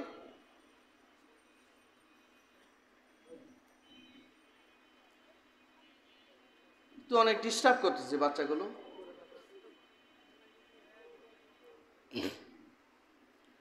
হযরত আবু হুরায়রা রাদিয়াল্লাহু তাআলা আনহু বলেন, এবার নবীজি একটা একটা করে আমাকে গনে গনে গনে গনে শিক্ষা দিলেন। এক নম্বরে বললেন, আবু হুরায়রা, ইত্তাকিল মাহারিম তাকুন আ'বাদান নাস। মনোযোগ আছে নাকি? সবার আছে? জরুরি কথা, কিন্তু জরুরি কথা বুঝেন না, হাতে ধরে রাসূল শিখাচ্ছেন। এক নম্বরে বললেন, আবু হুরায়রা, ইত্তাকিল মাহারিম। ও আবু হুরায়রা, আল্লাহ তোমার জন্য যা হারাম করেছেন, এ হারামকে ভয় করো, হারাম থেকে নিজেকে বাঁচাও, হারাম ছেড়ে দাও। তুমি যদি হারাম ছেড়ে দাও, তাকুন আ'বাদান নাস, তুমি হবে দুনিয়ায় সবচেয়ে বড় ইবাদত গুজার। তুমি হয়ে যাবে পৃথিবীতে সবচেয়ে বড় ইবাদতকারী। আল্লাহ যা হারাম করেছেন হারাম ছাড়ো, হারামটা ছাড়লেই তুমি হয়ে যাবে সবচেয়ে বড় ইবাদতকারী। বুঝা গেল হারাম ছাড়া ইবাদতের বড় একটা মাধ্যম হারাম ছেড়ে দেওয়া। আপনারা বলেন, সুদ খাওয়া কি? আওয়াজ যে কমায়া দিলেন। আপনাদের নওয়াপাড়ায় কি সুদ টুদ আছে নাকি? হ্যাঁ, সুদ খাওয়া কি? মদ খাওয়া কি? মধু খাওয়া কি? মধু মধু খাওয়া আর মদ খাওয়া শব্দ তো কাছাকাছি। হারাম আর হালাল। আল্লাহ বলেন হারামটা ছাড়ো, হালালটা ধরো। সুদ খাওয়া, জোরে বলেন, সুদ খাওয়া হালাল না হারাম? সুদ খাওয়া হালাল না হারাম? কত পার্সেন্ট হারাম? না কোনো সন্দেহ টন্দেহ আছে? রাসূল বলছেন ৭০টা পাপ সুদখোরের। সর্বনিম্ন পাপ হচ্ছে তার মার সাথে জিনা করা।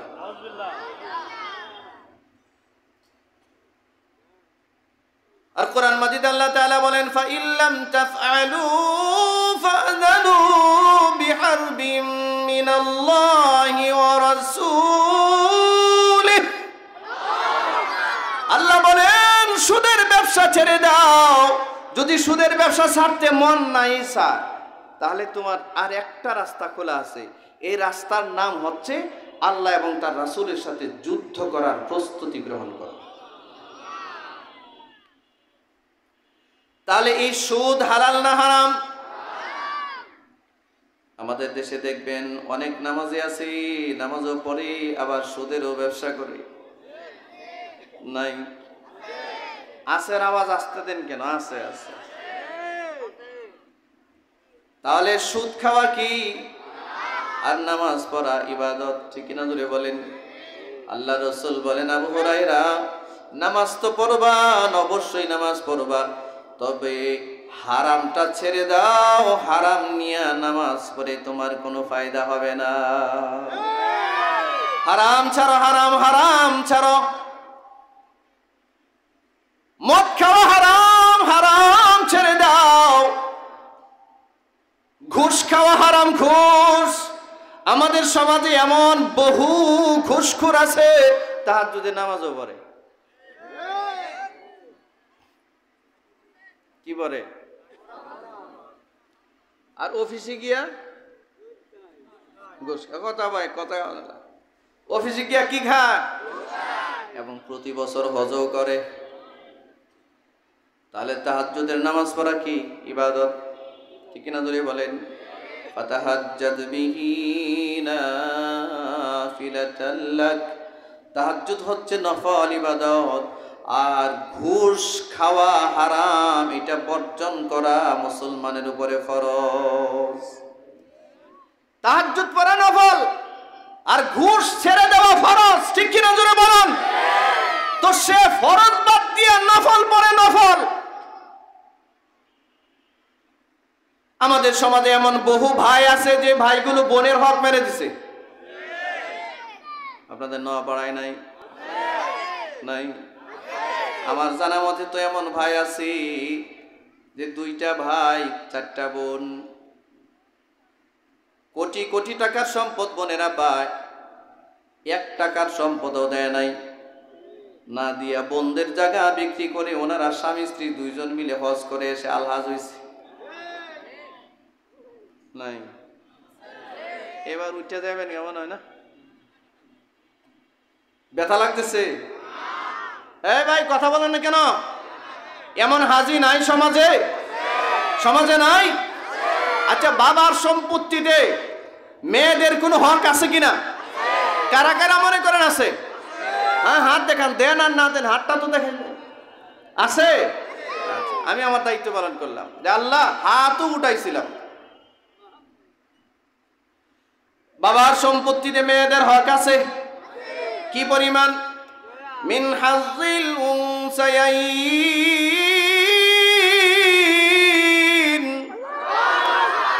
আল্লাহ বলেন বাবার সম্পত্তিতে মেয়েদের হক হলো, মেয়ে যা পাবে তার ডাবল পাবে ছেলে। মেয়ে যা পাবে তার ডাবল পাবে ছেলে। এটা আল্লাহর বিধান। কার বিধান? জোরে বলেন না, কার বিধান? মেয়ে যদি পায় 1 কাঠা ছেলে পাবে, মেয়ে যদি পায় 1 কোটি ছেলে পাবে। এটা ডাবল, এটা আল্লাহর বিধান। কার বিধান? আমাদের সমাজে দেয় নাকি? আপনারা দেন নাকি? শতকরা 95% মুসলমান এই হক দেয় না। না দিয়া নামাজ পড়তে পড়তে কপাল কালো বানায় লাইছে। মনে হয় মাঝে মধ্যে তার বাপসাপ দেখলে মনে হয় জান্নাতে চৌরাস্তায় ঘুরতেছে। কথা বলেন না কেন? কথা বলেন না কেন? অথচ বোনের সব হক মারিয়ে দিছে।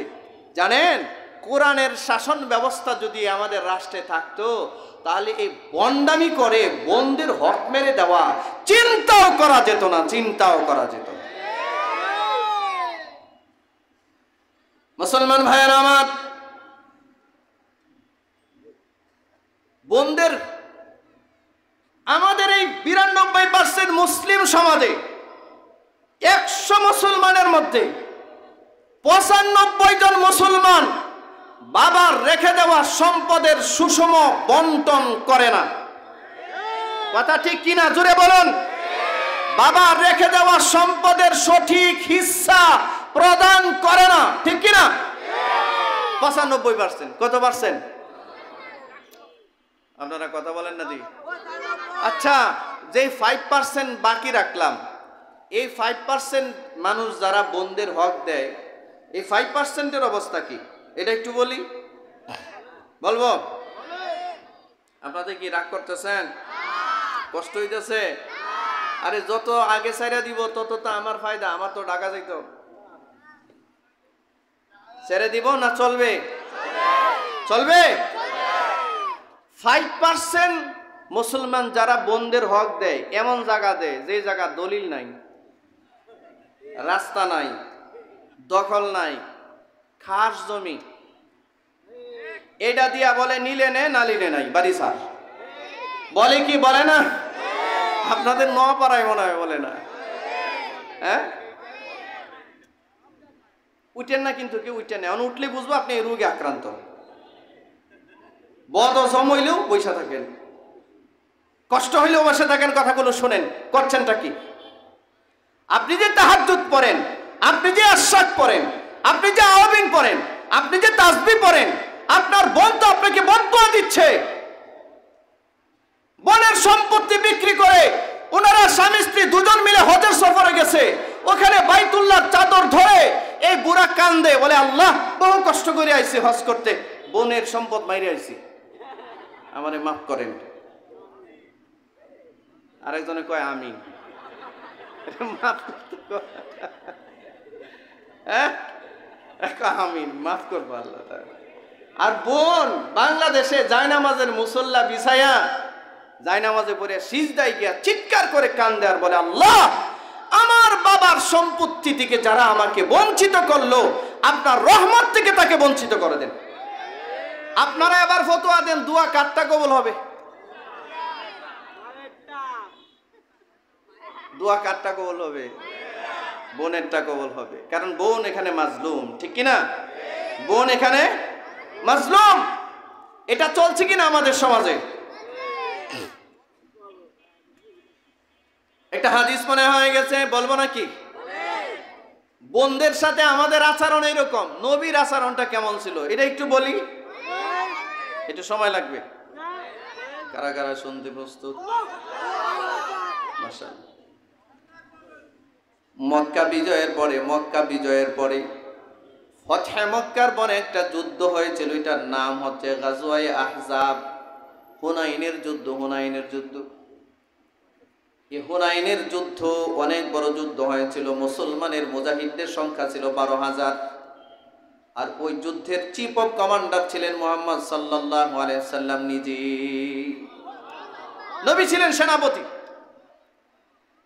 ওই যুদ্ধে 12,000 মুসলমান ছিল, 10,000 ছিল সাহাবী যারা মক্কা থেকে নবীর সাথে আসছিলেন মক্কা বিজয়ে, আর মুসলিম ছিলেন 2,000। এরা মক্কা থেকে মুসলিম হয়েছিল, নতুন রসুলের কাছে গিয়ে মুসলমান হয়েছে রসুল মক্কা বিজয়ের পরে। এই 2,000-এর ভিতরে কিছু ছিল কাট্টা মুনাফিক। এদের চিন্তাই ছিল নবীরে হত্যা করা। এমন একজন মুনাফিক রসুলের কাছে গিয়ে বলে, ইয়া রাসূলুল্লাহ, আল্লাহর শুকর, বহুদিন পরে আপনার কাছে পাইলাম। আমার বড় ইচ্ছা ছিল আপনার কাছে হাতে হাত রেখে কালিমা পরে আমি মুসলমান হব। নবী কিন্তু সহজ সরল মানুষ ছিলেন।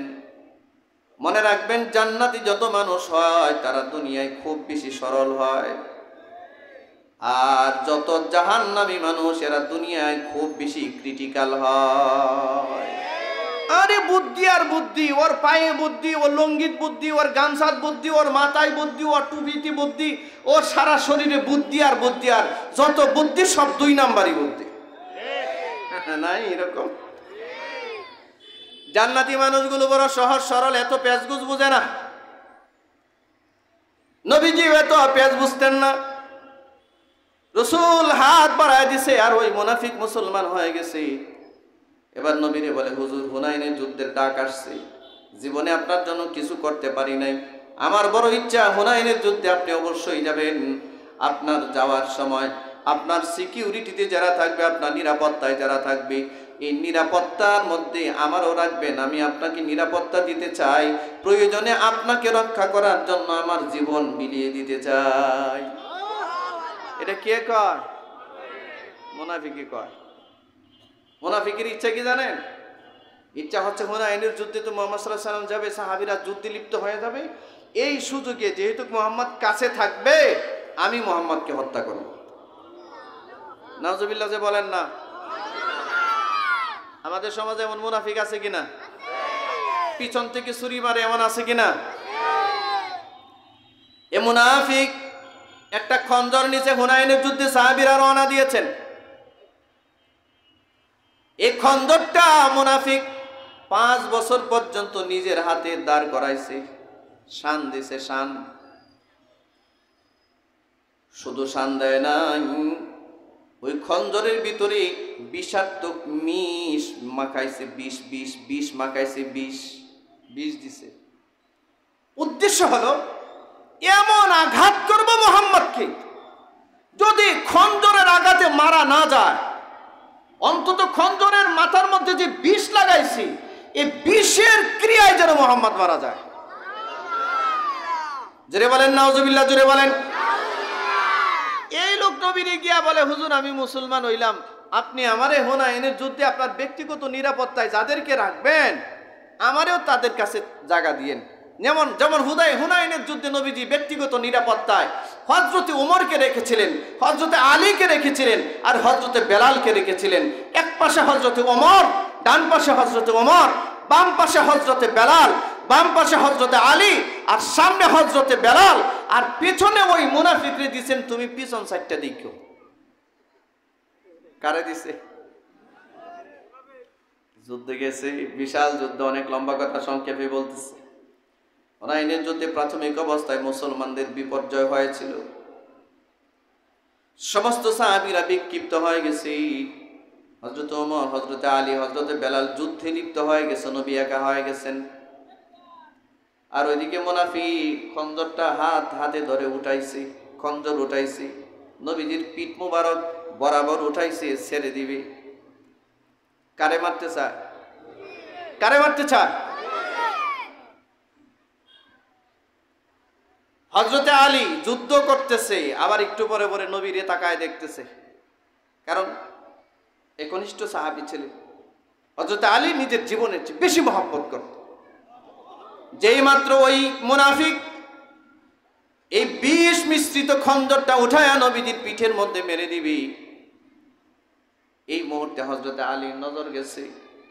হযরতে আলীরে দেখার সাথে সাথে মুনাফিক অস্ত্রটা নিচে নামাইছে, কিন্তু যুদ্ধ চাইরা হযরতে আলী আসতে পারতেছে না, আবারও যুদ্ধে লিপ্ত হয়ে গেছে। দ্বিতীয়বার আবারও অ্যাটেম্প নিছে ওই মুনাফিক নবীজিরে হত্যা করবার জন্য। হযরত ওমর যুদ্ধ করতেছে, বারবার রাসূলের দিকে খেয়াল করতেছে। এবার দ্বিতীয়বার নজর পড়ছে হযরত উমরের। বুঝেন তো, উমরের নজর বুঝেন তো। হযরত উমরকে দেখার সাথে সাথে কাঁপতেছে, পারে নাই। 2 নাম্বার টার্গেটটাও মিস হয়ে গেছে। তৃতীয় নাম্বারে হযরতে উমরও যুদ্ধে লিপ্ত হয়ে গেছেন, হযরতে আলীও যুদ্ধে লিপ্ত হয়ে গেছেন, হযরতে বেলালও যুদ্ধে লিপ্ত হয়ে গেছেন। সুবর্ণ সুযোগ মনে করে ওই মুনাফিক খঞ্জর উঠায় একেবারে নবীজির পিঠের কাছে নিয়ে গেছে, এবার ছেড়ে দিবি। যেই মাত্র নবীজির পিঠে খঞ্জর ছেড়ে দিবি, আঘাত করবে নবীজিকে, ঠিক এই মুহূর্তে আল্লাহর নবী তার চেহারা মোবারক ঘুরাইয়া পিছনের দিকে এমনি তাকাইছে। আল্লাহু আকবার, জোরে বলুন। এটাকে বলে রাখে আল্লাহ আর মারে আল্লাহ। আল্লাহর নবী পিছনের দিকে এভাবে তাকাইছে, দেখে ওই মুনাফিক খঞ্জর হাতের মধ্যে নিয়ে দাঁড়ায় আছে, নবীরে মেরে দিবে। যেই মাত্র আল্লাহর নবীর চেহারা মুবারক মুনাফিকের দিকে নজর করছে, মুনাফিক কাঁপতে কাঁপতে কাঁপতে কাঁপতে তার খঞ্জর মাটিতে পড়ে গেছে। আল্লাহর নবী ডাক দিয়া কাছে নিয়ে বলেন, খঞ্জরটা ওটা। এরে মুনাফিক, তুই কি মনে করেছিস আমি কোনো ভণ্ড নবী নাকি? তুই কি মনে করেছিস আমি নিজেরে নিজে নবী বানাইছি নাকি? না রে না, আমারে নবুয়তি দিয়েছেন আল্লাহ। এ মুনাফিক, তুই মনে করেছিস তোরে মনে হয় আমি দেখি না? তুই যে কয়বার আমাকে হত্যা করবার জন্য খঞ্জর উঠাইছিস, আমি কিন্তু তোরে দেখছি। তোর হয়তো জানা নাই, আমারে আল্লাহ এমন কিছু ক্ষমতা দিছি, এমন কিছু মুজিজা দিছি যেটা অন্য কাউরে আল্লাহ দেন নাই। আমি আমার এই 2টা চোখ দিয়ার সামনে যত দূর দেখি রে মুনাফিক, এই 2টা চোখ দিয়া পিছনেও তত দূর দেখি। আমার এই চোখ দিয়া ডানেও তত দূর দেখি, বামেও তত দূর দেখি, আকাশের মধ্যেও তত দূর দেখি, জমিনের নিচেও তত দূর দেখি। আল্লাহু আকবার বলেন।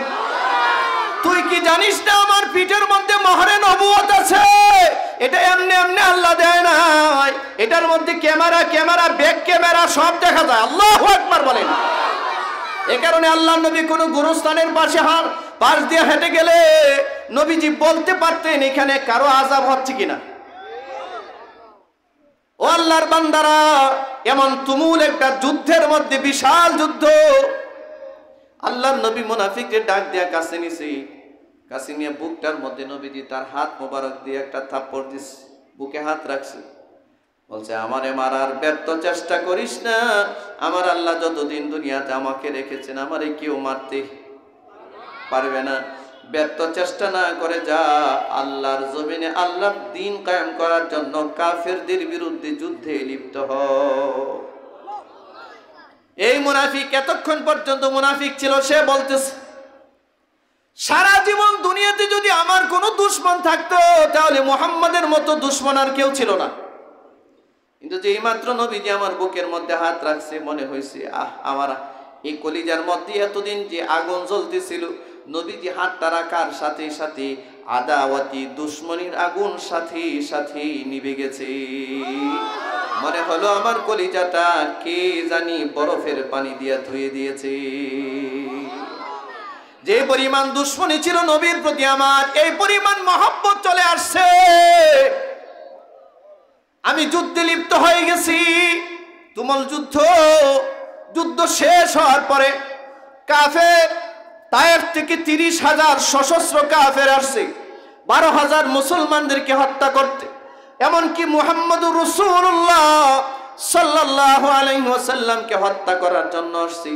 আল্লাহ রাসূল সাল্লাল্লাহু আলাইহি ওয়াসাল্লাম যুদ্ধের পরে আল্লাহর দয়ায় মুসলমানরা ওই যুদ্ধে বিজয়ী হয়েছে। সুবহানাল্লাহ বলেন, সুবহানাল্লাহ।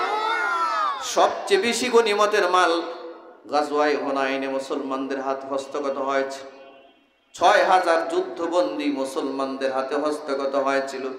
বাকি কাফেরদেরকে মেরেছে, আর বাকি যেগুলো ছিল পালিয়ে গেছে। 6,000 যুদ্ধবন্দীর মধ্যে কিছু ছিল পুরুষ, কিছু ছিল নারী। যুদ্ধ শেষ হওয়ার পরে নবীজি নিজের কামরায় বিশ্রাম নিচ্ছিলেন। এমত অবস্থায় এক সাহাবী নবীর কাছে গিয়া বলেন, ইয়া রাসূলুল্লাহ, তায়েফ থেকে যে কাফেররা আমাদের বিরুদ্ধে যুদ্ধ করতে এসেছিল, এদের মধ্যে 6,000 বন্দী আমাদের কাছে আছে। এই 6,000 বন্দীর মধ্যে কিছু আছে পুরুষ, কিছু আছে নারী। নারীদের ভিতরে একটা মহিলা বারবার চিৎকার করে বলতেছে, তোমরা আমাকে তোমাদের নবী মুহাম্মাদের কাছে নিয়ে যাও, আমি একটু মুহাম্মাদের সাথে কথা বলবো। আমরা জিজ্ঞাসা করলাম, কেন তুমি মুহাম্মাদের কাছে যেতে চাও? বলে, হ্যাঁ যেতে চাই, মুহাম্মাদের সাথে আমার একটা আত্মীয়তার সম্পর্ক আছে। কি ধরনের আত্মীয়তার সম্পর্ক? বলে, যাও, মুহাম্মাদের সাথে ভাই বোনের সম্পর্ক আমাদের। ইয়া রাসূলুল্লাহ, আমরা তো জানি আপনার কোনো ভাই নাই, আপনার কোনো বোন দুনিয়াতে নাই।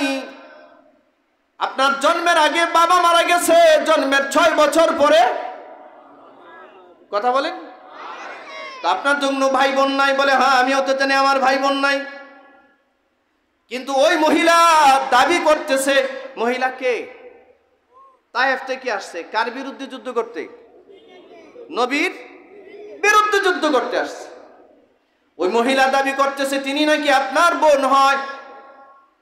আমরা কি মহিলারা নিয়ে আসবো নাকি? আল্লাহ রাসূল বললেন, তায়েফ থেকে আসছে আমার বিরুদ্ধে যুদ্ধ করতে, আবার বলে বোন। নবীজির একটু কিউরিসিটি বাড়ছে, আশ্চর্য হলেন। ঠিক আছে, নিয়ে আসো। সাহাবীরা মহিলারা নিয়ে আসছে। আল্লাহর নবী মহিলার চেহারার দিকে তাকাইছেন, একবার তাকাইছেন, তাকায় নবী চিনতে পারছেন না। পাল্টা প্রশ্ন করতেছেন, মহিলাকে বলছেন, মান আনতি, আপনি কি? লা আরিফ, আমি তো আপনাকে চিনতে পারছি না। এবার মহিলা জবাব দেয়, মুহাম্মদ, তুমি আমাকে চিনতে পারছো না ভাই আমার। আমার নাম সায়ামা, আমার মার নাম হালিমাতুস সাদিয়া, আমার বাড়ি তায়েফ। ছোট্টবেলায় তুমি আমাদের বাড়িতে ছিলে। আল্লাহু আকবার। নবীজি ছিলেন না? নবীর দুধবার নাম কি? জোরে বলেন, কি নাম? বাড়ি কোথায় ছিল? ওই মহিলা বলে, মুহাম্মদ, আমি তোমার বড় বোন সায়ামা। ছোট্টবেলায় তুমি আমাদের বাড়িতে ছিলে। আমার এই ঠোঁট দিয়া তোমার কপালে, তোমার নাকে, তোমার ঠোঁটে, তোমার গালে, তোমার মাথায় আমার হাজার হাজার চুমার দাগ আছে।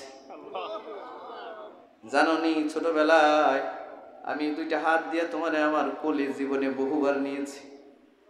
রাতের বেলায় যখন তুমি ঘুমাইতে, আমার বুকে তুমি মাথা রাখতে, আর আমি তোমার পিঠের মধ্যে আলতো করে হাত দিতাম, আর আদর করে করে তোমারে আমি ঘুম পাড়াইতাম।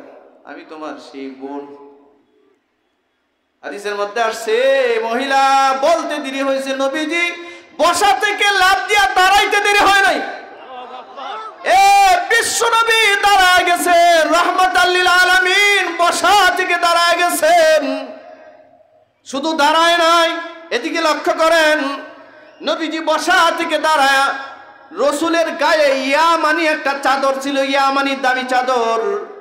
এই চাদরটারে নবীজি এমনি ভাঁজ করছেন, নিজের হাতে ভাঁজ করছেন। চাদরটা নিজের হাতে ভাঁজ করে নিচে বিছায়া দিছেন। নিচে বিছায়া এই মহিলার হাত ধরে নবীজি তার চাদরে বসায়া দিছে। চিন্তা করেন, একবার চিন্তা করেন, রাহমাতাল লিল আলামিনের চাদরে যুদ্ধ অপরাধী একটা মহিলা বসে গেছে, নবীজি বসায়া দিছে। এ বন্ধু, যেই রাসূলের চাদরের মর্যাদা এত বেশি, চাদর তো বড় দামি জিনিস, নবীর থুতুর মর্যাদা এত বেশি ছিল, নবীজি থুতু মারলে সেখান থেকে মেশক আম্বারের ঘ্রাণ বের হইতো। আল্লাহর নবী হাঁটলে নবীজির গা মুবারক থেকে যদি পসিনা বের হইতো, ঘাম বের হইতো, ওই ঘাম থেকে মেশক আম্বারের ঘ্রাণ আসতো। কোন রাস্তা দিয়া নবীজি হাঁটলে 40 দিন পর্যন্ত ওই রাস্তায় নবীর শরীরের সুঘ্রাণ ছড়াইতো। যেই নবীর পায়ের ধুলার স্পর্শ পাওয়ার জন্য আরশের ফেরেশতারা 1000 বছর অপেক্ষা করেছিল, এ রহমাতাল লিল আলামিন নবীর এত দামি চাদরের উপরে একটা মহিলারে নবীজি বসায়া দিছে। সাহাবীরা অবাক নির্বাক, কি ব্যাপার? নবীজি তো এ মহিলার জন্য নিজের চাদর বিছিয়ে দিয়েছেন কেন? এ মহিলা তো অপরাধী, নবীর বিরুদ্ধে যুদ্ধ করতে আসছে। হাদিসের মধ্যে আসছে, আমি সূরা আহজাবের তাফসীরের মধ্যে আমি নিজে পড়েছি, তারপরে ঘটনা বলতেছি। আল্লাহর নবী নিজের বোন, নিজের দুধ বোন, মনে রাখবেন, নিজের মার যে মর্যাদা, নিজের দুধ মার কিন্তু একই মর্যাদা। নিজের আপন বোন আর ভাইয়ের যে মর্যাদা, নিজের দুধ ভাই দুধ বোনের কিন্তু একই মর্যাদা। আল্লাহর নবী চাদরটা বিছায়া নবীজি আবার ছোট বাচ্চাদের মতো আমরা যেমনি নামাজের মধ্যে আত্তাহিয়াতুর বেশে বসি, এভাবে আল্লাহ রাসূল সাল্লাল্লাহু আলাইহি ওয়াসাল্লাম সায়ামার সামনে বসে গেলেন। নবীর দুধ মা নাম হলো সায়ামা। নামটা বলেন, নামটা বলেন, কি নাম? সবাই বলেন, নামটা কি? হযরতে সায়ামার সামনে রাসূল বসে গেছেন। এবার আল্লাহ রাসূল সায়ামারে জিজ্ঞাসা করতেছেন, কোনো অভিযোগ নাই, অনুযোগ নাই। আল্লাহর নবী সায়ামার প্রতি কোনো অভিযোগ রাখেন নাই, একবারও প্রশ্ন করলেন না যে আপনি আমার বিরুদ্ধে কেন যুদ্ধ করতে আসলেন, এই কথাটা একবারও বললেন না। না বলে নবীজি মুস্কি হাসি দিলেন, আর ভাই আর বোন দুজনে মিলে হাল ফুরসি জিজ্ঞাসা করছেন। আল্লাহর নবী সর্বপ্রথম প্রশ্ন করলেন, বলেন আমার মা হালিমা কেমন আছে? কেন যুদ্ধে আসছেন এইটা জিজ্ঞাসা করলেন না একবারও।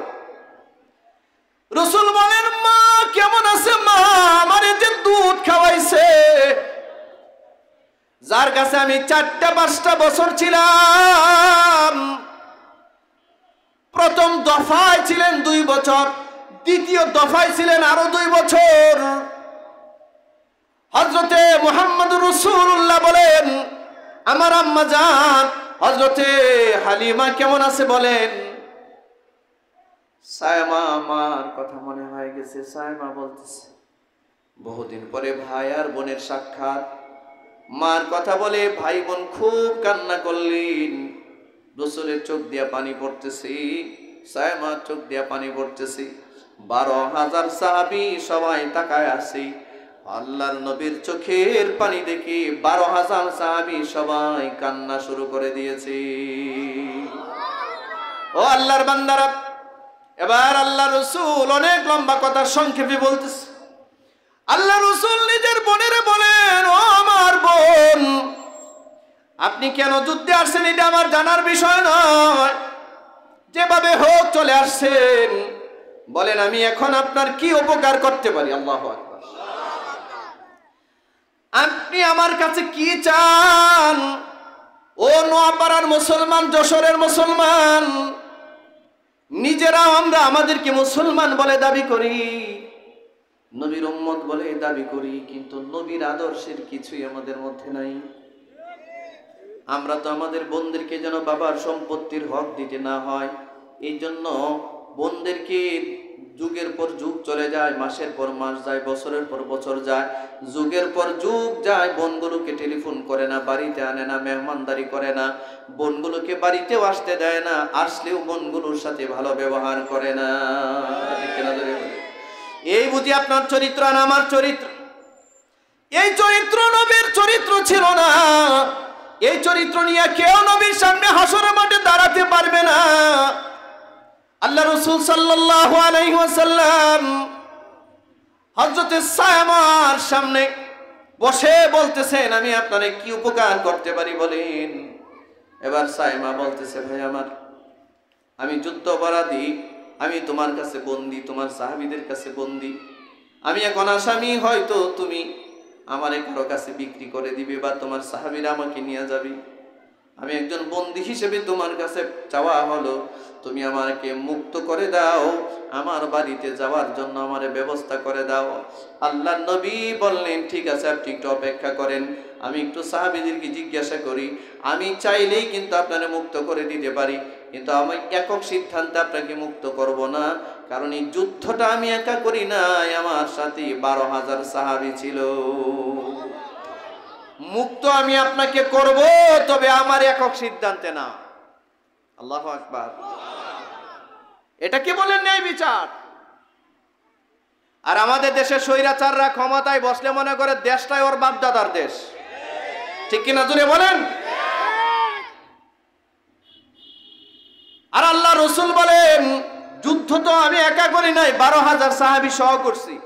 তো আপনি তো যুদ্ধ অপরাধী, যদিও বা আমি যদি আপনারা মাফ করে দেই, কোনো সাহাবী আমারে প্রশ্নও করবে না কেন আপনারে মাফ করে দিয়েছি। কিন্তু তারপরেও ন্যায় বিচার বলে একটা কথা আছে। আমি একটু সাহাবীদের সাথে পরামর্শ করে নিই। সুবহানাল্লাহ। আল্লাহ রসুল সাহাবীদেরকে ডেকে বললেন, এই মহিলা যিনি আমার চাদরে বসা, জানো নি এই মহিলা কি? এই মহিলা হলো আমার দুধ বোন। ছোট্টবেলায় তাদের বাড়িতে আমি ছিলাম, আমার মা হালিমাতুস সাদিয়ার বড় মেয়ে। আমার বোনটা জীবনে আমারে বহুবার আদর করছে, নাকে গালে কপালে চুমা দিছে। আমার প্রতি আমার বোনের অনেক হক আছে, যেমনি হোক যুদ্ধে চলে আসছি, আমার বোনটা এখন ক্ষমা চায়। তোমরা কি বলো, আমি কি তারে ক্ষমা করে দিতে পারি কিনা? সাহাবীরা বলেন, ওগো আল্লাহর নবী, আপনার বোন, আপনি ক্ষমা করে দিবেন কেন আমাদেরকে জিজ্ঞাসা করেন? রসুল বলেন, জিজ্ঞাসা করার কারণ হলো, আমি যদি আমার সিদ্ধান্তে আমার বোনটাকে ক্ষমা করে দেই, আর তোমরা যদি কেউ কখনো কোনোদিন বলো যে নবী সেখানে ক্ষমতার অপব্যবহার করেছে, এই কথাটা যেন আমার জীবনে না আসে। আল্লাহু আকবার। মুসলমান ভাইয়েরা আমার, আল্লাহর নবী তার বোনকে বললেন, যান এবার আপনি মুক্ত আজাদ। দুজন সাহাবীরে ডাকলেন, ডেকে বললেন, দুইটা উট আনো। উট আনা হয়েছে। শক্তিশালী দুজন সাহাবীরে ডেকে বললেন, আমার বোন, এই মহিলা আমার বোন, আমার বোনকে নিরাপত্তা দিয়ে একেবারে তায়েফের সাদ গোত্রে পৌঁছায়া দিবা, আমার বোনের জন্য কোনো কষ্ট না হয়। এই কথা বলে আল্লাহ রসুল নিজের বোনকে হাতে ধরলেন, নিজে হাতে ধরলেন। খেয়াল করেন কিন্তু একবারও আল্লাহর নবী তার বোনকে যুদ্ধের ময়দানে কালিমার দাওয়াত দেয় নাই। এই কথাটা বলে নাই আপনি যেমনি হই কাইসা যখন গেছেন তাহলে কালিমাটা বইরা নেন। কি বোঝা গেল? বোঝা গেল যুদ্ধের ময়দানে কালিমার দাওয়াত দেওয়ার জায়গা না, ওইখানে তলোয়ারের জায়গা, তলোয়ারের। রসুল যদি বলতেন যে আপনি কালিমা পড়েন, তাহলে সায়মার দ্বিতীয় কোনো গতি ছিল? এটা এক ধরনের প্রেসার হয়ে যেত। এজন্য আল্লাহ রসুল একবারও বললেন না, না বলে নিজের হাতে হযরতে সায়মাকে আল্লাহ রসুল উটের উপরে উঠাইয়া ধরলেন, নিজের হাতে উঠাইছেন, উটের হাওদায় উঠাইয়া বললেন, একটু অপেক্ষা করেন, আমি আমার কামরা থেকে আসি।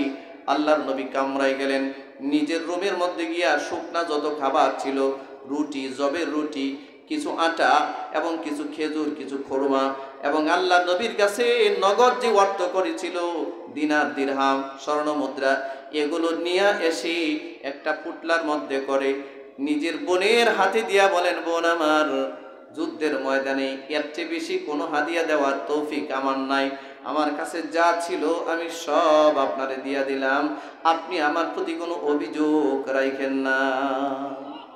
আল্লাহু আকবার বলতে ইচ্ছা করলো না? নবীজি তার বোনেরে মাফ করে দিয়া যাওয়ার সময় হাদিয়া দেয়, হাদিয়া। যুদ্ধের ময়দানে নবী হাদিয়া দেয়, আর আপনি আল্লাহর দেওয়া বিধান, ফরজ বিধান, বোনের হক মাইরা দিছেন। আল্লাহ বোনের জন্য যা নির্ধারণ করছে 1% দেন নাই, 1 টাকাও দেন নাই, না দিয়া নিজেরে পরহেজগার দাবি করেন। মিলছে? ঘুমাইতেছেন না? এবার মনে হয় আর বুঝে আসে নাই, বুঝে আসে নাই। আচ্ছা, যেই চেহারার মানুষগুলো নিজের বোনদের হক এভাবে মেরে দিল, আর যেই নবী যুদ্ধের ময়দানও তার বোনকে হাদিয়া দেয়, আমরা হাদিয়া তো দূরের কথা, বোনের যে ন্যায্য অধিকার আছে সেই অধিকারটাও তো আমরা দিই না। তাহলে আমরা কিভাবে নিজেদেরকে মুসলমান বলে দাবি করি? কষ্ট হয়ে যাচ্ছে, রাগ হয়ে গেছেন গা? হ্যাঁ হ্যাঁ, এই জন্য আল্লাহ নবী হযরত আবু হুরায়রাকে বলেন, ও আবু হুরায়রা, ইত্তাকিল মাহারিমা তাকুন আ'বাদান নাস। আবু হুরায়রা, হারাম ছেড়ে দাও, অন্যের জমি দখল ছেড়ে দাও, অন্যের হক মারা ছেড়ে দাও, আল্লাহ তোমার জন্য যা দিছে তা নিয়ে সন্তুষ্ট হও। হারাম ছেড়ে দিলে তুমি হয়ে যাবে তাকুন আ'বাদান নাস, পৃথিবীর সবচেয়ে বড় ইবাদতকারী। সুবহানাল্লাহ। অনেক ব্যাখ্যা ছিল, করতে পারলাম না। 2 নাম্বার, রাসূল বললেন কয়টা বিষয়, 5টা বিষয় গণ্য নিবেন, আর 2 মিনিট সময় দেন। 2 মিনিট দিবেন না? পারবেন না 2 মিনিট? 2 নাম্বার, আল্লাহ রাসূল বলেন, ওয়ারদা বিমা কাসামাল্লাহু লাকা তাকুন আগনান নাস। ও আবু হুরায়রা, আল্লাহ তোমার রিজিকে যা রেখেছেন, আল্লাহ তোমার তাকদিরে যা বরাদ্দ দিয়েছেন, আল্লাহর দেওয়া তাকসিমের উপরে তুমি সন্তুষ্ট হয়ে যাও। যদি আল্লাহর দেওয়া তাকদিরে রিজকের উপরে তুমি সন্তুষ্ট হয়ে যাও, তখন আগনান নাস, তুমি হবে দুনিয়ায় সবচেয়ে বড় ধনী। আল্লাহ তোমারে 10,000 কোটি টাকার মালিক বানাইছে, আলহামদুলিল্লাহ। ঠিক না? জোরে বলেন। 10 লক্ষ টাকার মালিক বানাইছে, আলহামদুলিল্লাহ। 10 টাকার মালিক বানাইছে, আলহামদুলিল্লাহ। 10 পয়সাও নাই, তাও এই হালত যখন মানুষের হয়ে যায়, সে হয়ে যায় দুনিয়ার সবচেয়ে বড় ধনী। 3 নম্বর, আল্লাহ রাসূল বললেন, ওয়া আহসিন ইলা জারিকা তাকুম মুমিনা। আবু হুরায়রা, প্রতিবেশীর সাথে সদাচরণ করো। আল্লাহু আকবার। গুরুত্বপূর্ণ একটা ইস্যু। আমাদের প্রতিবেশীর সাথে খুব আচরণ ভালো। প্রতিবেশীর সীমানা ঠেলতে 2 হাত ভিতরে ঢুকায় দিছে। কথা কয় না? হ্যাঁ, জোরে বলেন। রাগ করতেছেন? এ ভাই, আমাদের দেশের প্রতিবেশীদের হালত তো এমন, প্রতিবেশী মারা গেছে, ইন্না লিল্লাহ পড়া বাদ দিয়া কয় আলহামদুলিল্লাহ। কথা কয় না? ঠিকের আওয়াজ আসতে দেন কেন? জোরে বলেন। আলহামদুলিল্লাহ কেন বলছে? আল্লাহ মস্ত বড় একটা শয়তান মারা গেছে, ইন্না লিল্লাহ কর্তৃকে পড়বো, আলহামদুলিল্লাহ পরে। এর জানাজা পড়বো না, এই জন্য এলাকা ছাইরে অন্য জায়গায় চলে গেছে। এরকম লোক নাই? মুসলমানের সমাজে এমন মানুষ নাই যে মারা গেলে মানুষ রাস্তাঘাটে মিষ্টি বিতরণ করে? কি অত্যাচারটাই না মানুষের উপরে করেছে, যে এখন মরছে মানুষ মিষ্টি বিতরণ করে। আমাদের সমাজে কিছু মানুষ আছে, সবচেয়ে বড় ঝগড়াটাই তার প্রতিবেশীর সাথে। কথা বলে না? আপনাদের নোয়াপাড়াতে, আপনাদের যশোরে কি সীমানা ঠেলাইবার মানুষ নাই? ক্ষেতের যে সীমানা, এটারে আপনারা কি বলেন? আইল বলেন নাকি? আইল। হ্যাঁ, আইল বুঝছেন নি? আচ্ছা, ক্ষেতের আইল কাটবার মহামানব দুনিয়াতে নাই, এ এলাকায় নাই। হ্যাঁ, ক্ষেতের আইল কাটতে আগে যে ক্ষেতের আইল দিয়ে গাড়ি চলতো, এখন মানুষও হাঁটতে যেতে পারে না। এমন কাটা কাটছে, চাচা, বুড়া চাচা, সারা শরীরে দূরবীন লাগাইয়া খুঁজলেও একটা কালম পশম পাওয়া যাবে না, সব পাকে গেছে, তুতা পর্যন্ত পাকনা। চাচা বন্দে গিয়া, খেতে গিয়া, লেংটি দিয়া ক্ষেতের আইল কাটে, কোদাল দিয়া খুশু সহিত কাটে। এই খুশু নিয়ে 2 রাকাত নামাজও জীবনে পড়ে নাই, পড়লে ওলি হয়ে যাইত। আমার জীবনে আমি কোনো যুবক মানুষে ক্ষেতের আইল কাটতে দেখছি না, বুড়া চাচা ছাড়া। এইবার চাচারা রাগে গেছে গা। হ্যাঁ, আর যে কয়েকজন যুবক যৌবন বয়সে ক্ষেতের আইল কাটে, এটা ওর পৈতৃক সূত্রে শিখা, ওর বাপেরে দেখছে কাটে, ও কাটে। এমন কিছু বুড়া মানুষ আছে, বাড়ির চারপাশে চতুর্দিকে কুদাল, কন্তি, কুড়াল একটা সাথী নেয়ার, ঘোরা, খালি ঘোরা।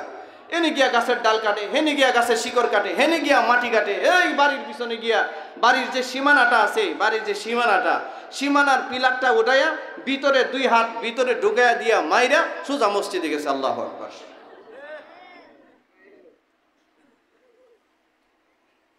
নোয়াপাড়ায় নাই? নোয়াপাড়ায় সব আব্দুল কাদের জিলানী। হ্যাঁ, আচ্ছা, এরকম নামাজি নাই? এই নামাজি ক্ষেতের আইল কাটাটা বন্ধ করে নাই, বাড়ির সীমানাটা ঠেলতে বন্ধ করে নাই, প্রতিবেশীর সাথে অসৎ আচরণ। সে যতই ইবাদত করুক বড় ইবাদতকারী হতে পারবে না। এ কারণে আল্লাহ রাসূল বলেছেন, ও আবু হুরায়রা, হারামটা ছাড়ো না, প্রতিবেশীর সাথে ভালো ব্যবহার করো, বড় ইবাদতকারী হয়ে যাবে তুমি। মুসলমান ভাইয়েরা আমার, 4 নম্বরে আল্লাহ রাসূল বলেন, কয় নাম্বার গেছে? 3 নাম্বারটা কি গেছে? প্রতিবেশীর সাথে সদাচরণ, ইহসানের ব্যবহার। মনে থাকবো তো? মনে থাকবো তো ইনশাআল্লাহ? 4 নাম্বার, ওয়া আহিব্বা লিন-নাসি মা তুহিব্বু লিনাফসিকা তাকুম মুসলিমা। আল্লাহ রাসূল বলেন, ওয়া আহিব্বা লিন-নাস। শুনতেছেন? মনোযোগ গেছে গা? মনোযোগ অন্যদিকে গেছে গা? তাহলে 4 নাম্বারটা নিয়ে যান। বলবো? রাসূল বলেন, আবু হুরায়রা, নিজের জন্য যা পছন্দ করো অন্যর জন্য তা পছন্দ করো, তাহলে তুমি হবে একজন প্রকৃত মুসলমান। সুবহানাল্লাহ বলতে ইচ্ছা করলো না? মুসলমান হওয়ার ডেফিনেশন রাসূল কি বললেন? বললেন, ওয়া আহিব্বা লিন-নাসি মা তুহিব্বু লিনাফসিক। আবু হুরায়রা, তুমি নিজের জন্য যা কল্যাণকর মনে করো, পছন্দ করো, অন্যের জন্য ওইটা কল্যাণ করার পছন্দ মনে করো। এটা যদি হয় তাহলে তুমিই হবে প্রকৃত মুসলমান। আর এটা যদি না হয়, তুমি লেবাস যতই ধারণ করো, পাগড়ি যতই পেছাও, 10 তলা পাগড়ি পেছাইলেও তুমি প্রকৃত মুসলমান হতে পারবে না। এটা একটু মিলাই দেখেন তো, আমাদের সমাজে একজন আরেকজনের কল্যাণ চায়। একটা মার্কেটে 20টা দোকান আছে, এক দোকানদার মনে করে আমার এখানে বেচা বিক্রি বেশি হোক, আর কেউ যেন বেচতে না পারে। টিকের আয়োজন আসতে কোন করে মিয়া, যদি বলেন। একটা লোক বালুর ব্যবসা করে, মাটির ব্যবসা করে, অথবা পাথরের ব্যবসা করে, তার চিন্তা হইলো ব্যবসা আমি করবো, আর জন্য কেউ কোনো করতে না পারে, লাভ খালি আমার তাতে হোক, আর বাকি সব দিন লস হোক। ভাই জোরে বলেন না কেন? জোরে বলেন না কেন? এলাকায় একজনের একটা ছেলে গেছে বিদেশে, আমেরিকা। তার চিন্তা হইলো এই গ্রামে বা এই মহল্লায় আর কেউ যেন আমেরিকা যাইতে না পারে। ঠিক যে আসতে কইলেন? ভাই এগুলো আছে না সমাজে? ভাই জোরে বলেন, এগুলো সমাজে আছে না? এটা সমাজের সাথে চলমান পাপ। এই জন্য রাসূল বলেন, ওয়া আহিব্বা লিন-নাসি মা তুহিব্বু লিনাফসিক তাকুম মুসলিমা। ও আবু হুরায়রা, তুমি নিজের জন্য যা কল্যাণকর মনে করো, অপরের জন্য এটাই কল্যাণকর মনে করো। যদি এমনটা হয়, তুমি হবে প্রকৃত মুসলমান। আর আজকে আমরা শুধু নিজেদের জীবন বাঁচাবার চেষ্টা করি, ফতোয়া বানাইছি নিজের জীবন বাঁচানি ফরজ, জীবন বাঁচানি ফরজ, অন্যজন জাহান্নামে চলে যাক। নিজের পাশের বাসার একটা ছেলে গাঁজা খায়, ইয়াবা খায়, মদ খায়, সে হাসে, তার ছেলে গাঁজা খায় না। আরে ভাই, আপনার ছেলে আজকে গাঁজা খায় না, আরেকজনের ছেলে গাঁজা খাচ্ছে, আপনার ছেলে তো 2 দিন পরে ইয়াবা খাবে। ঠিক কিনা জোরে বলেন?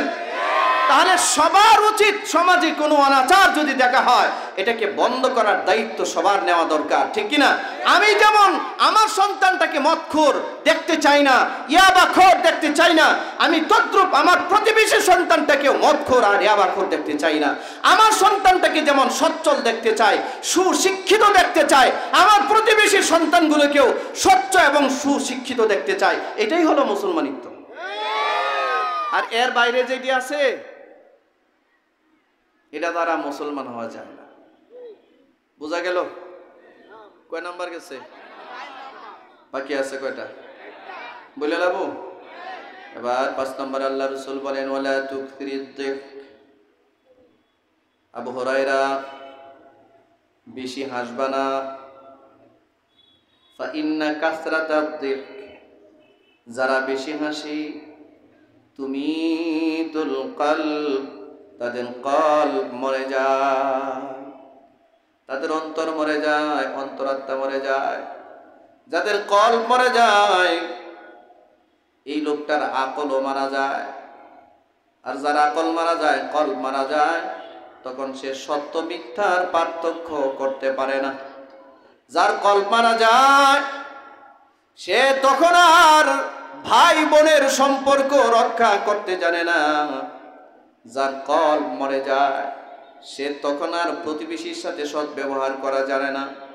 যার কল্ব মারা যায়, সে তখন আর অন্যের কল্যাণ সহ্য করতে পারে না। যার কল্ব মারা যায়, সে লাজ্জত ইবাদত হারায়। যার কল্ব মারা যায়, ইবাদতের স্বাদ সে পায় না। নামাজে দাঁড়ায়া রাকাতের পর রাকাত নামাজ পড়ে, কিন্তু জীবনে কোনোদিন নামাজে দাঁড়ায়া এক ফোঁটা চোখের পানি বের করতে পারে নাই। অথচ এমন বহু আল্লাহওয়ালা জমিনে আছি, নামাজে দাঁড়াইছে, আল্লাহর কালাম তেলাওয়াত করতেছে, সময় যায়, পারা যায়, তিলাওয়াত যায়, আর কলিজা ভেঙ্গে ভেঙ্গে কান্না আসতেছে। মজা পায় গেছে, মজা পায় গেছে। মিনিটের পর মিনিট, ঘন্টার পর ঘন্টা তাহাজ্জুদের নামাজে দাঁড়ায় আছে, আর আরেকজন নামাজে দাঁড়াইছে 2 মিনিটে 12 রাকাত করে লাইছে। কথা বলেন না কেন? কি যে পড়ছে সে নিজেও জানে না, ঠিক না? এই জন্য যার কলব মারা যায়, তার ইবাদতের স্বাদ হারায়। যার কলব মারা যায়, তার জিকির করার স্বাদ হারায় যায়। যার কলব মারা যায়, কোরআন তেলাওয়াতের স্বাদ হারায় যায়। যার কলব মারা যায়, সত্য মিথ্যার পার্থক্য হারায় যায়, হক আর বাতিলের পার্থক্য হারায় যায়। কোনটা হক আর কোনটা না হক, কোনটা হক কোনটা বাতিল, কোনটা সত্য কোনটা মিথ্যা, কোনটা ন্যায় কোনটা অন্যায়, এইটা পার্থক্য করার ক্ষমতা আর তার থাকে না। এজন্য আল্লাহ রাসূল বলেন, ও আবু হুরায়রা, হাসো না, বেশি হাসো না, বেশি হাসলে কলব মরে। আর আমরা তো হাসির আড্ডায় থাকি বেশি, ঠিক কিনা? জোরে বলে। দোকানে 3 ঘন্টা যায়, অসুবিধা নাই, কিন্তু মসজিদে 10 মিনিট বেশি যাইতে পারবে না, ঠিক কিনা? আল্লাহ আমাদেরকে বুঝ দান করুক, বলে না আমিন। জোরে বলে না আমিন। কয়টা বললাম? রাসূল হাদিসে বলেন, আবু হুরায়রা, অন্যের কল্যাণ না চাইলে তুমি মুসলমান হইতে পারবে না। যদি কল্যাণ চাও, তাহলে প্রকৃত মুসলমান হতে পারবে।